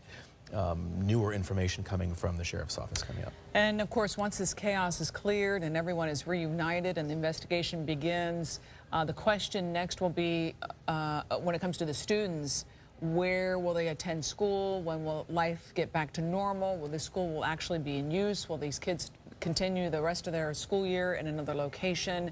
Again, this happened at Marjorie Stoneman Douglas High School there in Parkland. It had several floors, so that's also going to be something else the superintendent and administrators with Broward County Schools will have to deal with. But that's down the road. Right now, the process is reuniting every child with their parent or guardian. And of course, the FBI and local officials investigating how this happened, who the shooter is, and ultimately how to prevent this in the future. And we heard from the superintendent of the Broward District, Robert Runcie, earlier in the afternoon, and as it regards that, that student, former student, said that to the best of his knowledge, there were no prior warnings about this young man, no signs of trouble to come. We do know from authorities in our reporting earlier in the day that fairly quickly, based on eyewitness accounts and so on, the authorities were pretty clear on who they were looking for. And as I've mentioned, they were able to develop a portrait of who this young man is. They knew where he worked, they knew where he lived. They were able to look at his computer and identify a little bit about his background and his interests and so on. So the investigation may be a little bit ahead of where it would be otherwise because, one, they obviously have him in custody, and they were able to learn that much about him before they had him in custody. So that will hopefully shed some light on what led to this, this tragedy at Douglas High School earlier, but now just about 3 or so hours ago. And early on, when our reporters were conducting interviews with the students who just left this awful shooting, some of them were saying they knew who this person was, they recognized him, and now we're hearing from the Associated Press saying that the Florida school shooter has been identified, and his name, according to the AP, is Nicholas Cruz. Spanish spelling on Nicholas, N-I-C-O-L-A-S, Cruz. And as Craig indicated, they knew early on exactly who they believed who the shooter was, had a picture of him on surveillance. And Scott Israel was saying they had pictures of him outside of the school, inside of the school. We heard another student say, you know, he knew this person well. Scott Israel also said that there was a time when this 18-year-old did attend the school, indicating obviously that he knew the layout of the school, maybe even knew some former administrators, maybe he knew some kids who were there. Vanessa Medina also spoke with another student who said that he knew this person and that he was familiar with guns, and that is part of the investigation to come. And authorities will, as part of their process, their protocol, assuming this young man did at some point attend Douglas, develop an even clearer picture of him by dint of speaking to other teachers, other students, to get a sense of who he was as a student, his socialization. Was he a loner? Was he part of any specific group of kids and so on? And that will help them develop a profile of who this young man is as they develop the case now against this young man they have in the hospital and will soon have in custody. And we don't want to take away from the live picture and the chaos that is still unfolding right now with parents trying to be reunited with their children. They're at West Glades Middle and, of course, at Marjorie Stoneman Douglas High School, so that's still going on. These are live pictures of the parents on the left-hand side, I believe, coming from the middle school, and the right hand is all the fire rescue trucks still dealing with the chaos there at the high school, going room to room, making sure there's no child hidden and dealing with the fatalities. So don't want to take away from that, but we do have video of, because we spoke about this many times, every child seems to have a cell phone. This is video of the SWAT going into the classroom, into this particular classroom that we just got in from a viewer or from a student. And obviously, you know, they're being told to have your hands up in the air. Let's just listen for a second. Maybe you can hear something. Okay, there's no sound. But you can hear a little bit of the kids saying something. So SWAT comes in this particular classroom. Everybody is still seated. You see them come in. You can see them with guns. It tells everybody to put their hands in the air. There's a large flash of light. And you can hear them saying, put your phone away, put your phone away, put your phone away. They want the hands in the air. So, what these poor kids must have been feeling, you know, even if they're not directly involved with the shooting. I mean, every single kid and administrator has been affected at the school. My heart goes out to them. And there is audio. It's just it's faint. But even without it, when you watch, just for a second, without speaking over it, let's watch it.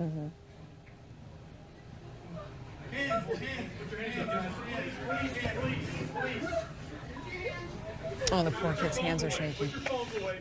And you can hear one of them. It sounds like, you know, whimpering, and it's heartbreaking. And you can see that terrified. And I think, you know, I'm not a big fan of using adjectives in my writing, as anybody here knows. That shake and that young person, the hands, that's terrifying right there in that moment in time. bless these kids and that teacher in that room in that moment. One of the young people who took some video inside a classroom as the special response team came in to clear it out and safely evacuate them once they concluded it was safe to do so. That room was obviously safely evacuated. And, you know, we do a lot of talking with words and a lot of telling the story with pictures, but I mean, that just evokes the whole feeling of a school shooting. And, you know, when you're a parent, you know, what your child must have gone through. And of course, our hearts go out to the loved ones dealing with their child or their husband or wife not coming home tonight. It's still unclear how many people have died in the shooting. Robert Runcie, the superintendent of Broward County Schools, used the word numerous. Sheriff Scott Israel used the word multiple dead. At least 14 were transported to the hospital. Unclear if those were, you know, they were victims of a shooting or if they were injured in another way. But those are just the people who are physically injured. Every single person at that school was certainly emotionally affected today. You're looking at live pictures of parents on the right. Ooh, probably super happy to have your arm around your child, walking their child out of that area, presumably Marjorie Stoneman Douglas High School to the right, and to the left, I believe that those are parents who are allowed to actually walk to West Glades Middle School and retrieve their child, which this school is right next door to Marjorie Stoneman, and that school was put on lockdown immediately. And to the right, you can just, I mean, look at these parents' faces.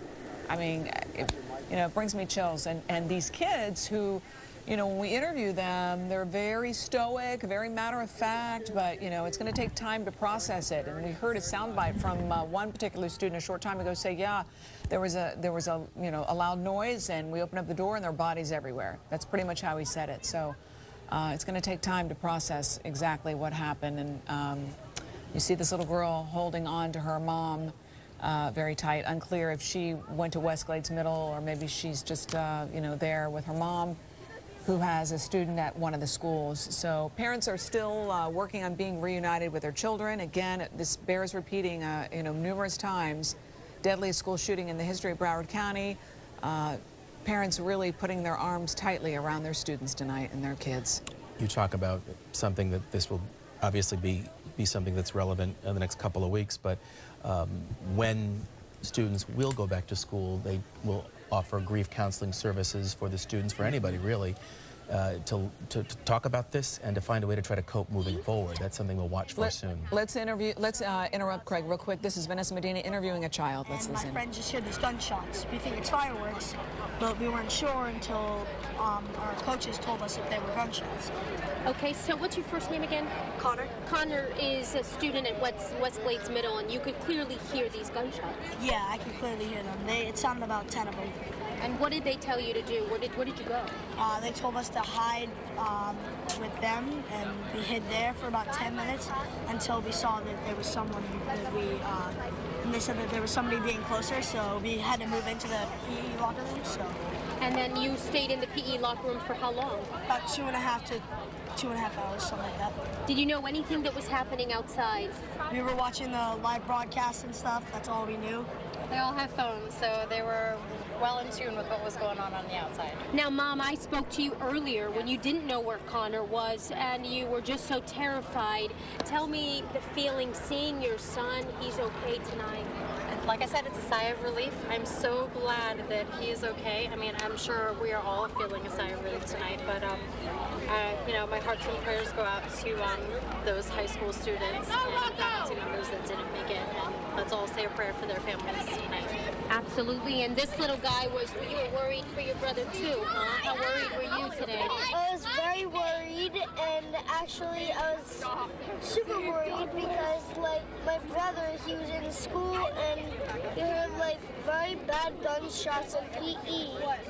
And then as soon as my mother told me, I got very, very worried about him because he was my brother and it's Valentine's Day, so this shouldn't even be happening. You're absolutely right, sweetheart. This should not be happening on Valentine's Day. here in Parkland, Florida. Connor, I'm so happy and grateful that you are okay. You can enjoy your son tonight. Thank you. And sadly, many parents in Parkland won't be able to say that tonight. I will be hugging them a little tighter tonight. That will be for sure. We'll be definitely hugging them tighter tonight. Absolutely, Mom. Thank you guys so much. You can see now parents finally reunited with their children out here after a long day of waiting and on the phone with their child, trying to figure out exactly when they could grab them, when they could find them. But like they said, prayers and thoughts go out to the victims' families out here, that while these families are reuniting with their children, there are so many parents that cannot say that out here. They may not have their child to hug tightly tonight as these parents are finally reunited, but there are many people out here who won't have that luxury. And out here in Parkland, it has been a sad day. It has been a tense day as this began at 2:30. The phone calls began.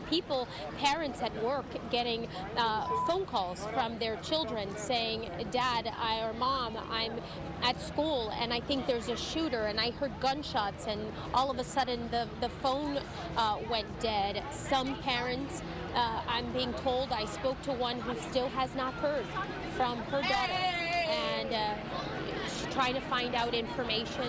But of course, that family having the worst possible thoughts right now as they try to reunite with their loved one. But these are Westglade Middle School students coming out that were, many of them, locked inside of that school for several hours as they were on lockdown, and as the school right next door to them was in complete chaos as a shooter went inside and began shooting at students and wherever he could do so. And so you can see many people coming out here crying. Have you found your student? Are you still looking for someone? No, I'm a sub. You're a sub? I'm a sub at Westglades. I wasn't at Douglas today. I was at Westglades. Do you normally sub at Douglas? I normally sub at Eagle Ridge Elementary School, and I just subbed at Westglades today. But I was in the classroom that was facing Holmberg. Okay, we're going to interrupt Vanessa Medina. I'm sorry to interrupt that emotional interview. The poor parents and administrators dealing with being reunited with their children. Some still have not been reunited with their student or child. This is a live picture of Broward North, where the shooting suspect, we understand, is going to be taken out of the hospital and transported. Right. He may well have been brought there for some sort of evaluation before they begin the process of processing him. Been there for a little over an hour, I guess, by my estimate. And at any second now, we expect to see this young suspect identified as Nicholas Cruz be escorted out by BSO and brought to whether their central office or somewhere else for processing. So that's why we're going to hang on this picture for just a moment to get a look at the young man who authorities say is behind all of this today. The last time we saw him, he was on a stretcher, wearing a burgundy or maroon dark shirt. He had dark hair. We understand that he is at least 18 years old, possibly 18 years old. Sheriff Israel said a former student there at Marjorie Stoneman Douglas High School in Parkland, alleged to have gone into school, was seen outside of the school and inside of the school about 2:35. Unclear how many weapons he had, but police say he indeed is responsible for numerous deaths and the worst mass shooting, the worst, deadliest school shooting in the history of Broward County, responsible for numerous fatalities, at least 14 people injured physically. The whole school has been affected. Westglades Middle has also been affected. So what we anticipate seeing... Or hopefully seeing it. It looks like they've backed up the vehicle in such a way it might be harder to see, and that's why I think the shot's a little wobbly. The photographer's trying to compensate and adjust so we can get a look at this when this actually happens. Well, it depends on how he comes out, I suppose. Walking, you know, will we see the top of his head? It depends. So we're going to keep our eyes trained on this because it's natural human nature to wonder, you know, who allegedly is responsible and what does a suspect look like, because it's really, really hard to wrap your brain around exactly what happened. We got 7's Walter Morris there. He is watching this picture along with us. He's actually at the scene. Walter? All right, as soon as we hook up with Walter, we'll talk to him. Again, the suspect has been identified as a man named Nicholas Cruz. Again, 18 years old and a former student there at Marjorie Stoneman Douglas. Some students that we interviewed say that they actually know him. And let's go back to Walter. Walter, can you hear me? Go ahead. Lynn, that's right. As you can see, BSO personnel now standing by the door as we wait for the alleged shooter to be transported away from the hospital. Now, he's been here for about an hour or so. We spoke with the rep for BSO a few minutes ago. She's now working on getting us some more numbers in terms of casualties and specifically the number of victims brought here versus other hospitals in the area. But as you can see now, a deputy coming out of the hospital a few minutes ago, BSO again pushing us back again. As you can imagine, a lot of moving parts here, and this is a very intense investigation. So we've watched as BSO personnel as well as members from other law enforcement agencies have really been keeping this area on lockdown. As you can see, there's now a massive police escort as that suspect, we believe he is in the back of this squad car right here, as he now leaves the hospital. So again, a lot of moving parts. You can see him actually right there in the back of that squad car leaving the hospital. He's been here for about an hour. Of course, we're still waiting for an update from police, from BSO regarding why he was brought here in terms of the nature of his injuries, but he has now been taken away from the hospital. All right, Walter Morris, thanks so much. As we mentioned, the suspect identified again here as Nicholas Cruz, spent little time there, about an hour or so at Broward Health North in Deerfield Beach, and is now being moved by BSO, not clear where, whether it's to the central jail or another location as they begin to process him as a suspect in this crime.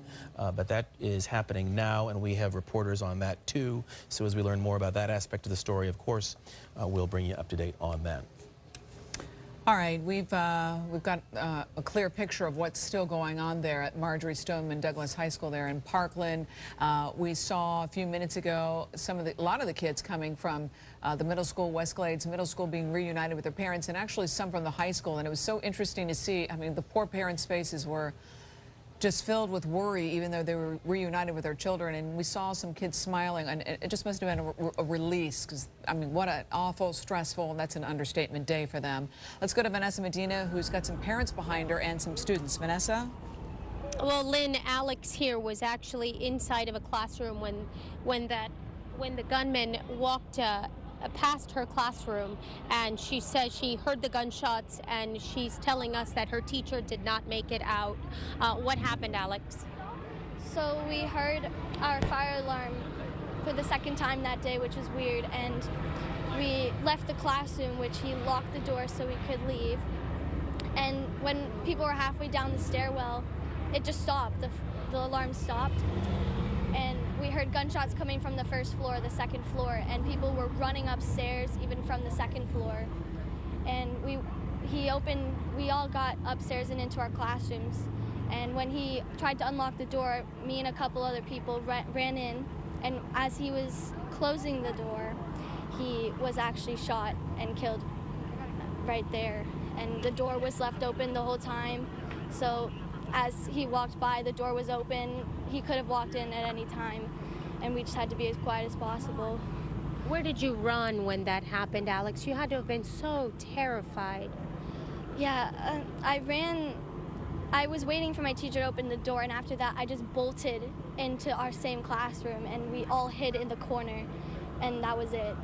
That's all I saw until and you ran with some friends, and your teacher stayed there, obviously, on the ground. Yeah. So he ran back to open the classroom for you guys. Mm-hmm. So you could be safe, apparently. Mm-hmm. So when we ran in, he was about to close the door. After they'd gotten back in, he was trying to lock the door to keep the students safe, and before he had a chance to close and lock the door, that's when he got shot. Mom, what are your thoughts? I'm just terrified. We just moved here from Canada a few months ago, and the thought that this would be where we would be with a school shooting is a nightmare. Never imagined. What to the teacher that possibly saved your daughter's life? I feel sick about the teacher. Every time I think about it, I feel sick about it. I can't even imagine that he's not here anymore. I feel terrible. And I believe they had just earlier done after the break, done some drills on this exact kind of situation, which is, I think, why the teachers and students knew what to do in this instance. Unbelievable. Alex, how were there chaos? Were people yelling inside of that school in that freshman building? Yeah, I remember hearing this. Somebody down the hall was screaming, like, help me, come save me, or I didn't hear really crying, but he was just yelling the whole time, like, for someone to come save him, but, like, we weren't gonna move because we didn't know who it was, if it was someone faking it. Did you hear so many gunshots? Was it? Yes. I did hear a lot coming from the floor below me before I ran back up to my classroom, and then I did hear some in the hallway, and then it stopped, but we didn't move because we knew that he was probably still in there, because if the cops were going to come. Students should never have to see. Thank you so much for speaking with us. I'm so sorry, Alex, that you had to go through this, but the deafening sound of gunshots going through the hallway here at Marjorie Stoneman Douglas, a mother happy to have her daughter here tonight, but so many others don't have that luxury out here. Just a sad day here in Parkland as parents now reunite with their children, and we now hear these awful, horrific tales of survival. And these kids were feared for their lives. They ran to safety, and they were afraid they were going to get shot. And it's just a sad day out here in Parkland. Back to you guys. You know, these students, thank you very much, Vanessa. And we just heard this incredible interview, and parents have got to be in shock.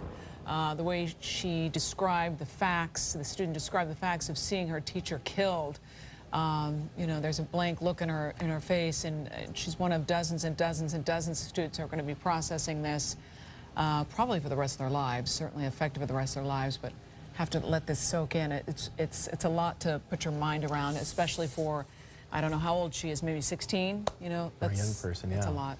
Brandon Beyer is also not far from where Vanessa has been reporting, and he's been hearing from young people, their parents as well. Brandon? Yeah, we're not far from it. Just she's a little bit closer to the school, and what you're seeing now is a rush of these middle schoolers, these Westglade middle schoolers, who were kept safely in their school while this ordeal played out. Excuse me, at the high school nearby at Stoneman Douglas. So you had the middle schoolers kept in their classrooms safely, completely locked down. You had the parents at this intersection, and further west here at Coral Ridge Drive and Holmberg. So you can imagine the apprehension that these parents were going through. You can hear it in the interviews as they chat with Vanessa on their way out of being allowed back into the school, into Westglades, once that lockdown was lifted, so that they could be with their children and then take them home. So this is the younger bunch here. The several schools connect, and these are the middle schoolers that are now being let out to meet with their parents. Greg. All right, Brandon Beyer, thanks so much. As you continue to get those stories from young people there and their parents, we'll share them here. You know, Lynn touched on it, just how difficult, how painful, how emotional it is for everybody involved, and for them to be able to spend a couple minutes to recount their experience sure means a lot. We appreciate their time. As we look at a live picture right now of the suspect, 18 or so years old, Nicholas Cruz, alleged to be responsible for the deadliest school shooting in the history of Broward County. Numerous fatalities, at least 14 people physically injured. He's in that sheriff's car right there in this caravan, being taken somewhere to be processed. Just left the hospital, Broward North, and is being taken for processing. And on the left-hand side is a live picture outside of Marjorie Stoneman Douglas High School there in Parkland, where now the work at hand is reuniting children with their parents, giving them their belongings, their backpacks back, and going through each and every floor and nook and cranny looking for anybody else who might be hiding or injured, God forbid. Again, numerous fatalities. And we're going to keep our eyes on the suspect who is being transported. He was found a short time after the shooting. It happened about 2:35, in less than an hour or so. Police actually put him in custody. Again, his name is Nicholas Cruz. Police seem to know exactly who he was very early on, and to the left is video of his apprehension, a little less than a mile and a half from where this school was. Again, it's unclear if he lived in that area or how they got a hold of him, but they had him on surveillance. They knew who he was. They had his health records, I believe.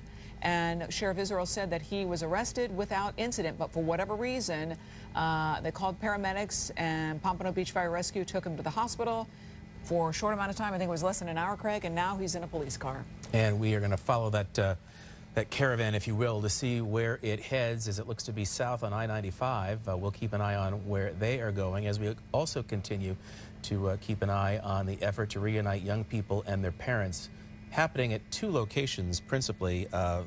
For those students at West Glade, a lot of their folks are coming up to where the school is there to pick up their children, and the young people who attend the high school are being sent over to a hotel not too far away where authorities are getting them together with their parents, their families there. That process is ongoing. I mentioned earlier we expected we'll hear, I mean, at least this is from the BSO, that they would have another opportunity to talk to reporters. They'd guesstimated a little bit after 6 o'clock, 6:15, 6:20. So we'll see if that indeed happens, and that may well be the time they give us a sense of the building is secure, the building is empty, but we're not there yet. So that's something we're watching all these locations simultaneously. And on the left-hand side, a live picture of the high school there, and you see some school buses. You know, this is a high school, so some kids drive their cars, some kids are taken to school via school bus, and some are taken by their parents. So now the work at hand on the left-hand side is getting these kids home. On the right-hand side is a live picture of the man police say caused this mass chaos. And I know these are Ralph Rayburn's pictures, and I hope you can hear me, Ralph. If you can, where exactly are you? I mean, it looks like he's going in the express lane and all the way on the left-hand side, but what's this? Is this a major highway? This is I-95, and you're correct. It is the express lane southbound. We're coming right up on Executive Airport, so that would put it right at Commercial Boulevard southbound. We believe they are taking him to the Broward Sheriff's Office headquarters there. So we're going to follow this motorcade. It left the hospital about 9 minutes ago, maybe 10 minutes ago. They closed the roadways there and got the caravan here on the I-95 very quickly, and they are using this lane. They've got a couple of motormen up ahead here that are clearing the way as they transport this suspect here, taken into custody there. You saw it live on WSVN earlier this afternoon. We put out information about a description of him wearing a maroon-colored shirt and black pants with a black hat, and the man fit the description there. Very alert police officers up there in the Coral Springs area responded to an address that they were able to develop information on that indicated that was a residence that he might be at, along with there was a fast food restaurant in the area where it was believed that he may have worked at one time. They checked that area too, and it wasn't that long after. Sorry about that. Sorry about that. Occasionally when the helicopter moves, we lose our signal, and that's what happened there. Ralph, are you back? Yeah. I'm back if you can see me. Sure. Yeah. Go ahead, Ralph. You were saying they knew they had an address of where he worked, a fast food restaurant? Right, and plus they went through all of the protocol that they have with the teachers and everybody at the schools, the things that the training that they go through, and they developed that information. And with the number of police officers that responded, you can imagine not only from the Coral Springs area, but from all over. There were actually units from Hallandale. I believe there were K-9 Hallandale units that were responded to the scene here. So there were folks from all over the place, and there were so many police officers out there searching for this guy, and they took him into custody. They brought some witnesses over, people that saw him do the shooting. They confirmed identification on him, and they processed him. Now, he was in the back of a police car sitting on the side of the road there at 117th out there near the Sawgrass Expressway, and when he was being taken into custody, it looked for just a second there like he may have been struggling with the police officer, just a minor struggle, but when they were putting the handcuffs on him or processing him there. So maybe it's part of the protocol for the fire department to be called out just to check on the status of the person and make sure that their needs are met also. So they did that, and then they transported him, as you saw, in the fire rescue vehicle to the hospital. A short time later, after being processed and being checked out there, they're now they put him in the back of one of these police cars. We believe it's this car right here. It was the only green and white unit in this motorcade. We understand that's the one that it was, and they're now starting to make some good time here coming up on Oakland Park Boulevard going southbound on the I. This is his name is Nick Cruz. He went out originally as Nick Cruz. That was the person that they were looking for, the person of interest. So they do have that person in custody here. Okay, Ralph Rayburn, thank you for that live update. And your picture, as it does right now on I-95 southbound, again, not 100% clear, but the obvious conclusion is after leaving North Broward, or Broward Health North, excuse me, that the vehicle carrying this suspect is headed to the sheriff's headquarters there in downtown Fort Lauderdale. So that's where the suspect is going, on the right-hand side, and on the left where you can see the sun is setting. And the process continues of reuniting the children at Westglades Middle School with their parents, and it looks like that has already happened for the most part, and reuniting every student at Marjorie Stoneman Douglas High School there in Parkland with their parents. We saw, and you can still see at the bottom of the screen there on the left-hand side, the live picture, some school buses, presumably getting ready to transport anybody who needs to be taken via school bus if their parent is unable to get to them. But I think one of the most significant things right now, we heard from Vanessa Medina say that there have been some parents who showed up at the high school who still have not been in contact with their child. So here we are approaching the 6 o'clock hour. This happened at 2:35, and what they must be feeling right now. We heard Sheriff Israel say that they are going through each floor and each room looking for anybody who possibly might still be injured or may be hiding. And again, we still don't have a number on the fatalities, but we hear the word being used is numerous, that from Superintendent Runcie, and multiple from Sheriff Scott Israel, who also indicated that some of the fatalities may actually be teachers who were shielding the children. We may have some more answers in that regard within the next 30 minutes. We anticipate an availability with the sheriff and other officials in the next half hour or so, so you'll want to stay tuned for that.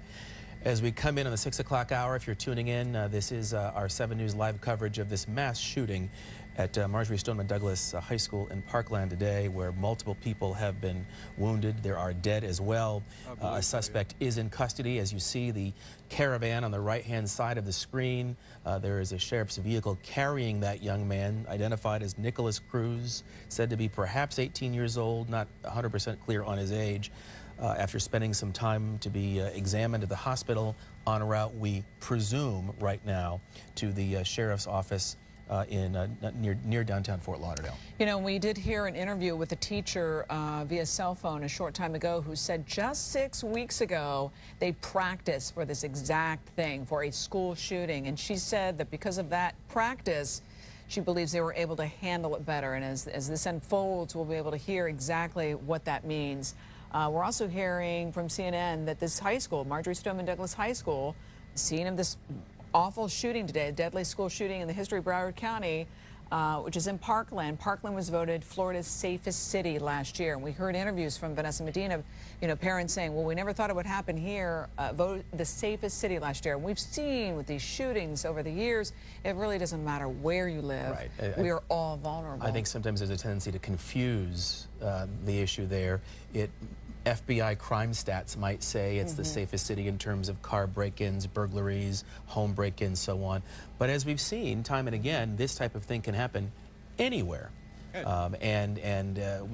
Whether Newtown, whether Columbine, whether anywhere in between, with all due respect to the survey that says it's one of the safest communities in the country, that's comparing apples to oranges. This type of thing, as we've seen and yet again today, can and does happen anywhere, unfortunately. Well, you're right. And the study was based on the fact that they only had 7 violent crimes last year. But, the question is, what was this alleged shooter thinking? What motivated him? Well, where did he get his weapons, allegedly? So, it can happen anywhere. We heard sound from, a parent who said, I never thought it would happen here. I repeated myself, but nobody thinks that. Nobody wants to think that.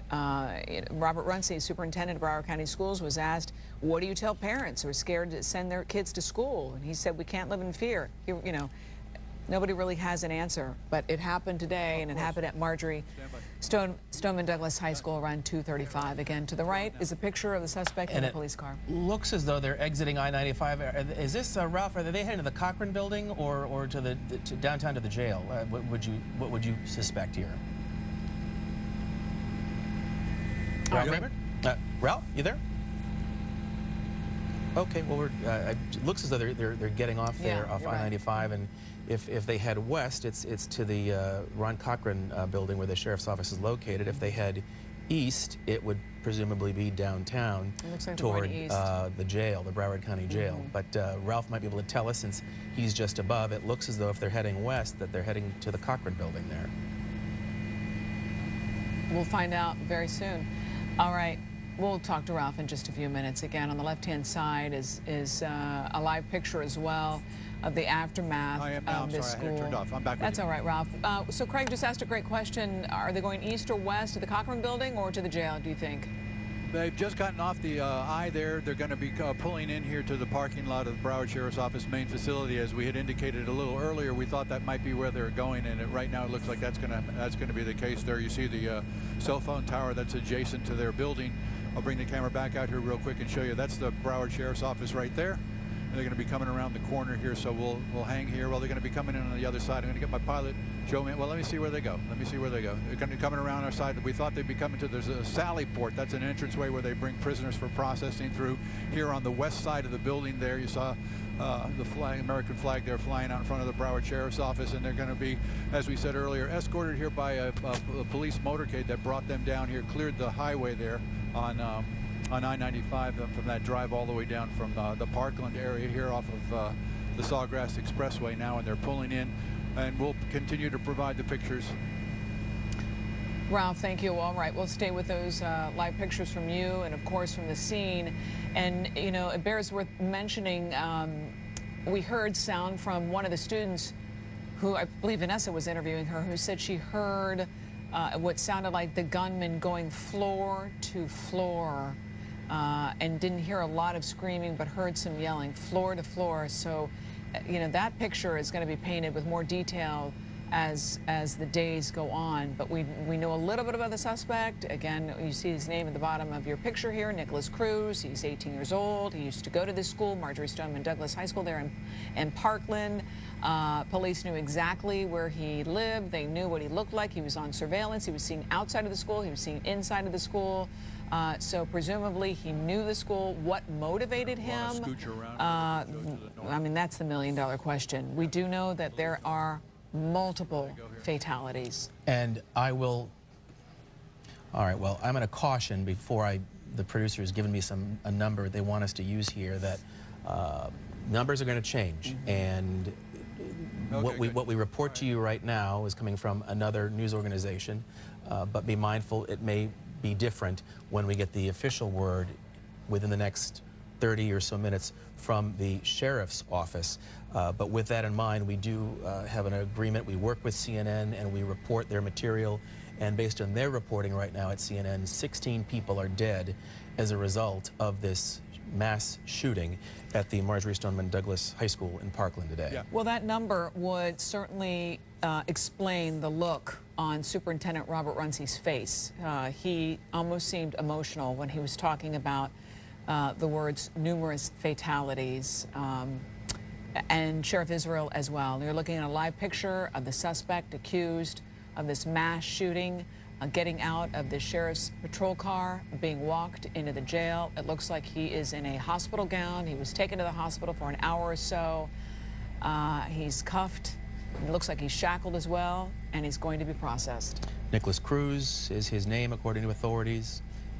He may have been a student there at some point, which would indicate he would know that school campus.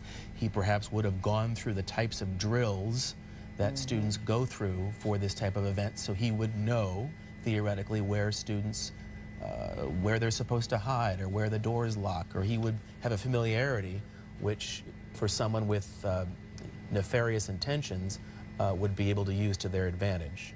So we're going to learn more about him, as Lynn has mentioned, as we hear from authorities fairly soon. And it did make me wonder. I mean, we heard numerous times from students saying that there was a drill, a regular fire drill earlier in the day, and then it sounded like the fire alarm went off again. The question is, did somebody pull at the fire alarm? Does the suspect pull the alarm to cause confusion? It's unclear right now. But again, the teacher that we talked to earlier also said that they trained for this exact thing just 6 weeks ago, and that actually might have been a helpful thing. But the number right now, as Craig just indicated, and again, this number could change. We're hearing from CNN that possibly 16 people are dead at Marjory Stoneman Douglas. I might make the point for those of you who are news consumers and you switch around, you're seeing or you're hearing different numbers depending on the news organization you're watching. And that is also, it's frustrating, I get it, but you know, everyone is using the information based on the best of their reporting. So that's the way it's going to be until we get an official number from authorities, and we hope to have that soon. But regardless of whatever the final number is, there's no way around the fact this is a staggering, mind-boggling tragedy at this point in time that we all will have to come to terms with and help our friends and neighbors get through in Parkland and in Broward County and throughout the area. And of course, you know, the students who were there are going to have to deal with this as well. Their family, friends, and parents having to deal with this tonight. Some of their students are not coming home. And what a tragedy. That's an understatement. To the right is a live picture of the jail where the suspect accused of this mass shooting was taken into just a short time ago. You saw it live here. He was handcuffed and looked like he was shackled, wearing a hospital gown. He was at the hospital for a little less than an hour. Unclear why they took him there, but now he's being processed. And to the left is, well, now you're looking at videotape of when he actually was taken to the jail about 5 minutes ago, 18 years old or so.